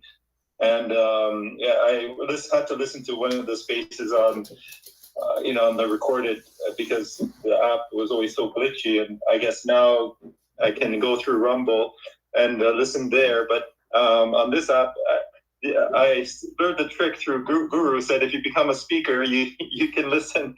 So yeah, I just wondered if you actually reported this, if this is something that might be just a glitch with the app, or if it's because we're really being you know, harassed here in terms of using X for these discussions. It is not. It has to be X. There are people. I don't know. Can you guys, is the sound better the last couple of days for you guys? I'm looking down in the audience. Can you guys give me a thumbs up if the sound is better for you guys the last couple of days? Or is it still? Colonel, it was better for me, except when the one glitch that I heard today is when you're talking about Mr. Brown and how he died. That was curiously inaudible. And I was wondering if you could say that part again. I'm sorry. Yes, he was shot. His aircraft was shot. Well, it crashed. Let me change that. His aircraft crashed, and he was found with an autopsy with a bullet hole to the head. And then they tried to change the autopsy, but the Air Force person wouldn't change it. And we lost an entire Air Force crew, to include flight attendants, when they basically assassinated him. It brought the aircraft down. So, yeah. I just wanted to finish. I tried a whole bunch of things. Even today, the app was glitchy, so I had to go back to Rumble. But basically, the speakers, or if you're talking, it cuts off for a bit, then it comes back, and sometimes it would, you know, actually kick me out of the space. So I get really still happening today. Yeah, so I get kicked out of the space myself, Andy. I don't know of anybody else that happens to. Also, there are people, you can go in any other space. I go into spaces all the time. I've never been in another space that has the sound going in and out. And yet every single time I have a space, the sound goes in and out. I've had that happen in some other spaces. Yeah, but I haven't. And then checked another space and it's working fine. So yeah, there are particular spaces that are being targeted, it looks like. Yeah, I think it's just crazy. Okay, Miles? Yeah, thanks. I want to go back to Vietnam because I was in that era. And there was a lot of people like me that were in high school that didn't want to go to Vietnam.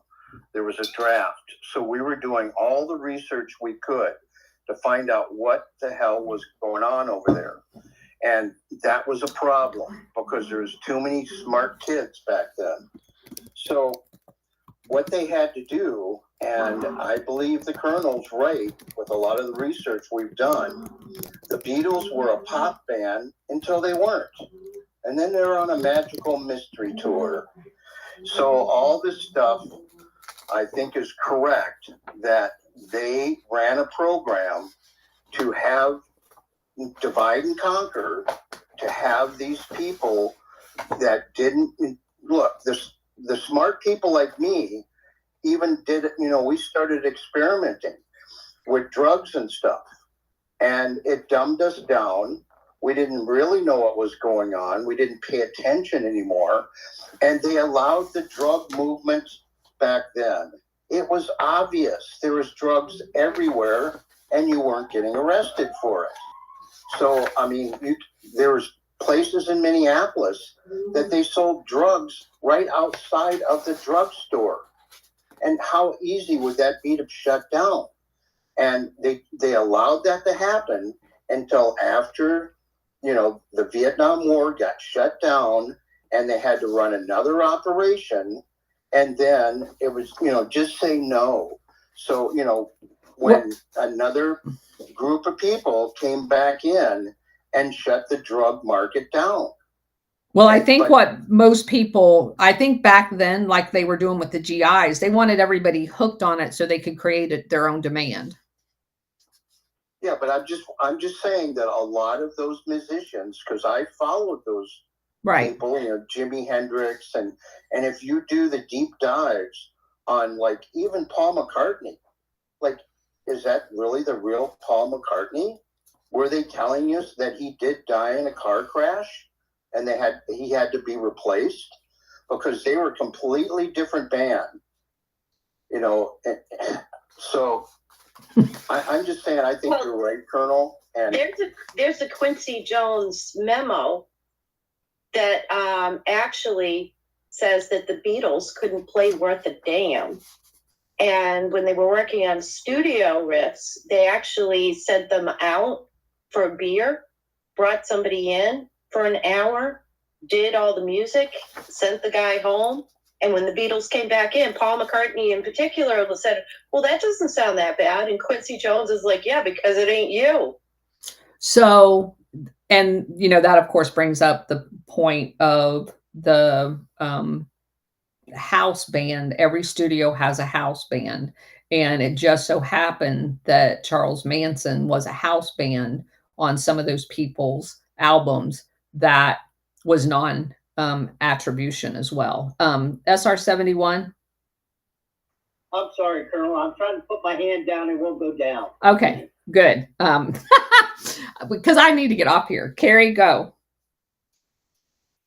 Yeah, I just want to talk about what we talked about yesterday, which is frequency and how Rockefeller had to do with changing the frequency. And that's a really basic thing that people don't really think about, but it's really a profound thing. It's actually a very, very profound thing.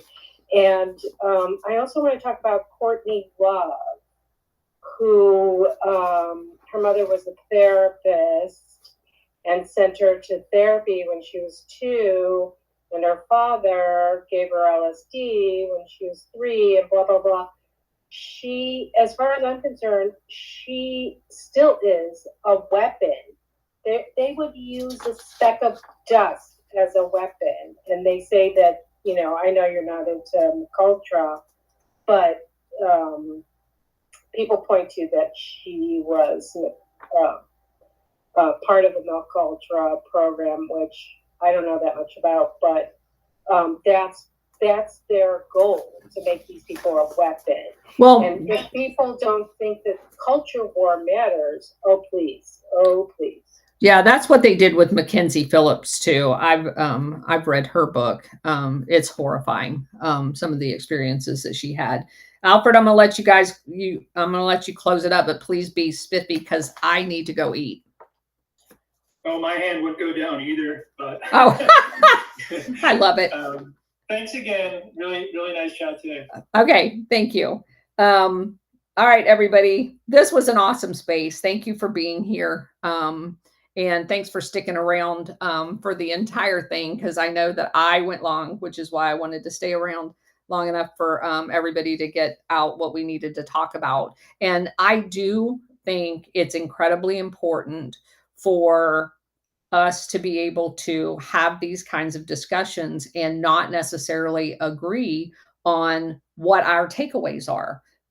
Presenting the information and allowing other people the freedom to form their own opinion because of how they grew up. You know, it's funny listening to you guys talk about, obviously, I have children of military, being a military officer, that all of the stuff that you guys were talking about applies to my kids. And that is one of the, you know, you have children, they come out one of two ways when, that I've noticed. You have a very outgoing child that can adapt to anything, or you have a recluse that, because especially officers, enlisted people do not move around nearly as often. But officers, the higher in rank you go, the more you move. My middle daughter went to 11 schools in 12 years. And all of the stuff that you guys talk about is absolutely true. She is the one that's in the band. She's the lead guitarist in a band. She's made records. She does all of that stuff. And so everything that we just talked about applies to me. And so I found this incredibly interesting, based on the research that you've done yourselves and the life, as Tim says. And I notice he's an over the road truck driver, which my dad was as well for 45 years. We all have different backgrounds, while at the same time, many of us have very similar backgrounds. And being respectful of each other and having the conversations, and just say, hey, I didn't see that at all that way. Because what you oftentimes find out is maybe you were a little too quick to, because we're all, like you said, you got to take your glasses off sometime. My glasses, unfortunately, don't come off very often, because almost everything that we're experiencing right now in some way relates to the research that we've done. But yeah, that's absolutely a fair point. Not everything's going to wrap itself around the CIA. We just need to take a deep breath and move on. And thank you guys again for being here, for all of the support, for sharing out all of the information that I presented. Because again, we touch, what was my thing? Everybody's going to get their Wheaties peed in at least once. All of the stuff is going to touch each and every one of us differently, number one, but it will touch every single one of us. There's going to be something that you thought was the Holy Grail that could not have been corrupted, and you're going to find out that it was. And we're just going to all grieve together and figure out a way to make everything better, starting in January. So again, thank you all for being here, and I will see you tomorrow.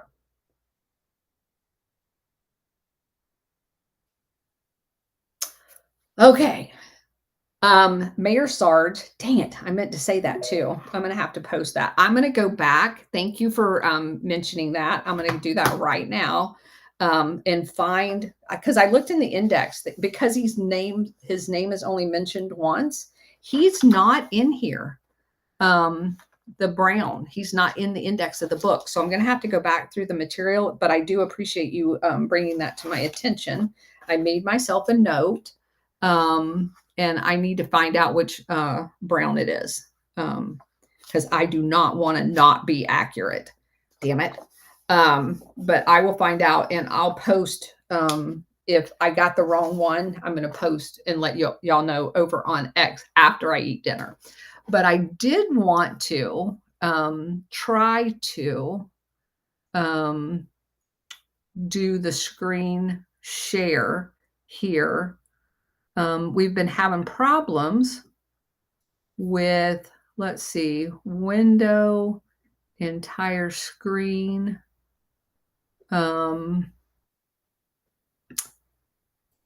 Let's see, what can I show? Let's do this and share it. Oh, yeah, there it is. Now, I don't know why it shared it 50 times there. Let me go back, stop sharing. All right, let me go back and see if I can do a window or entire screen. Brave tab. Oh, I see. And so then it's got the tabs that are open, and let's do a tab. All right.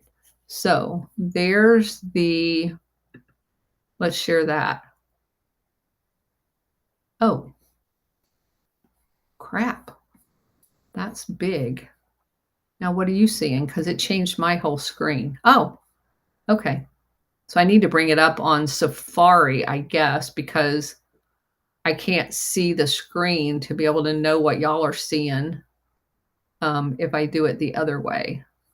All right. So that's cool.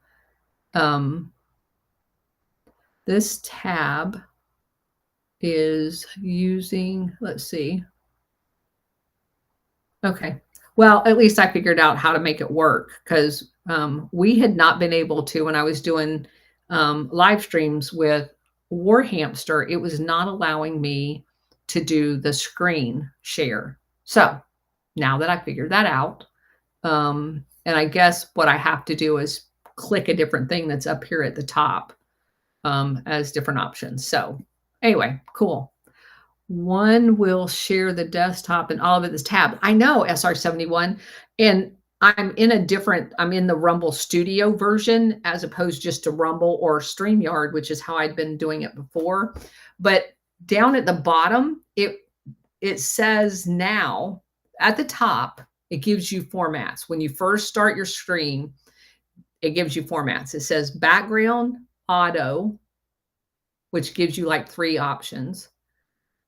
Solo, duo, and presentation. If you can't, it was not allowing me to change that in the middle of the show. Now it is. You little shit. So let me do auto and let me come back down here, because see, if I didn't push presentation at the very beginning, I didn't get a presentation button down at the bottom to be able to click that tab. So that's totally weird. I agree. All right. So let me do auto and do screen share and see if I can do that again. Let's see. Share. All right. Now let me go back and see what you're seeing. No. See, you're not seeing it. So did you see it when I first did it?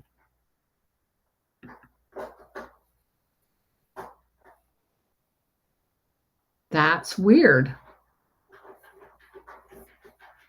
All right. Sharing this tab to the Rumble Studio. Nothing. See? Now let me go back to the presentation one and tell me if you see this one. Let me go back down here. Yeah, can you see it now? Can you see the words that are highlighted there, like the web page with me down in the bottom right now? Do you see that? Okay, thank you, Ritz. Yeah, okay, so I've got it now. So you definitely have to have at the top presentation selected, because auto doesn't automatically do anything. And then you come down to the bottom and it gives you a new icon that allows you to do it. All right. So I think I got it figured out. What I want to do is have just not do the space thing and have a podcast, and then try to, as a test, we'll figure out some fun subject to do. Not fun as in fun, but to do with Operation Gladio, but that we could kind of play around with this new Rumble Studio. So anyway, Kernel is lower left. Yeah, that's the way I'm seeing it too. All right. So let me go back over to that page. Where'd that page go? And stop sharing.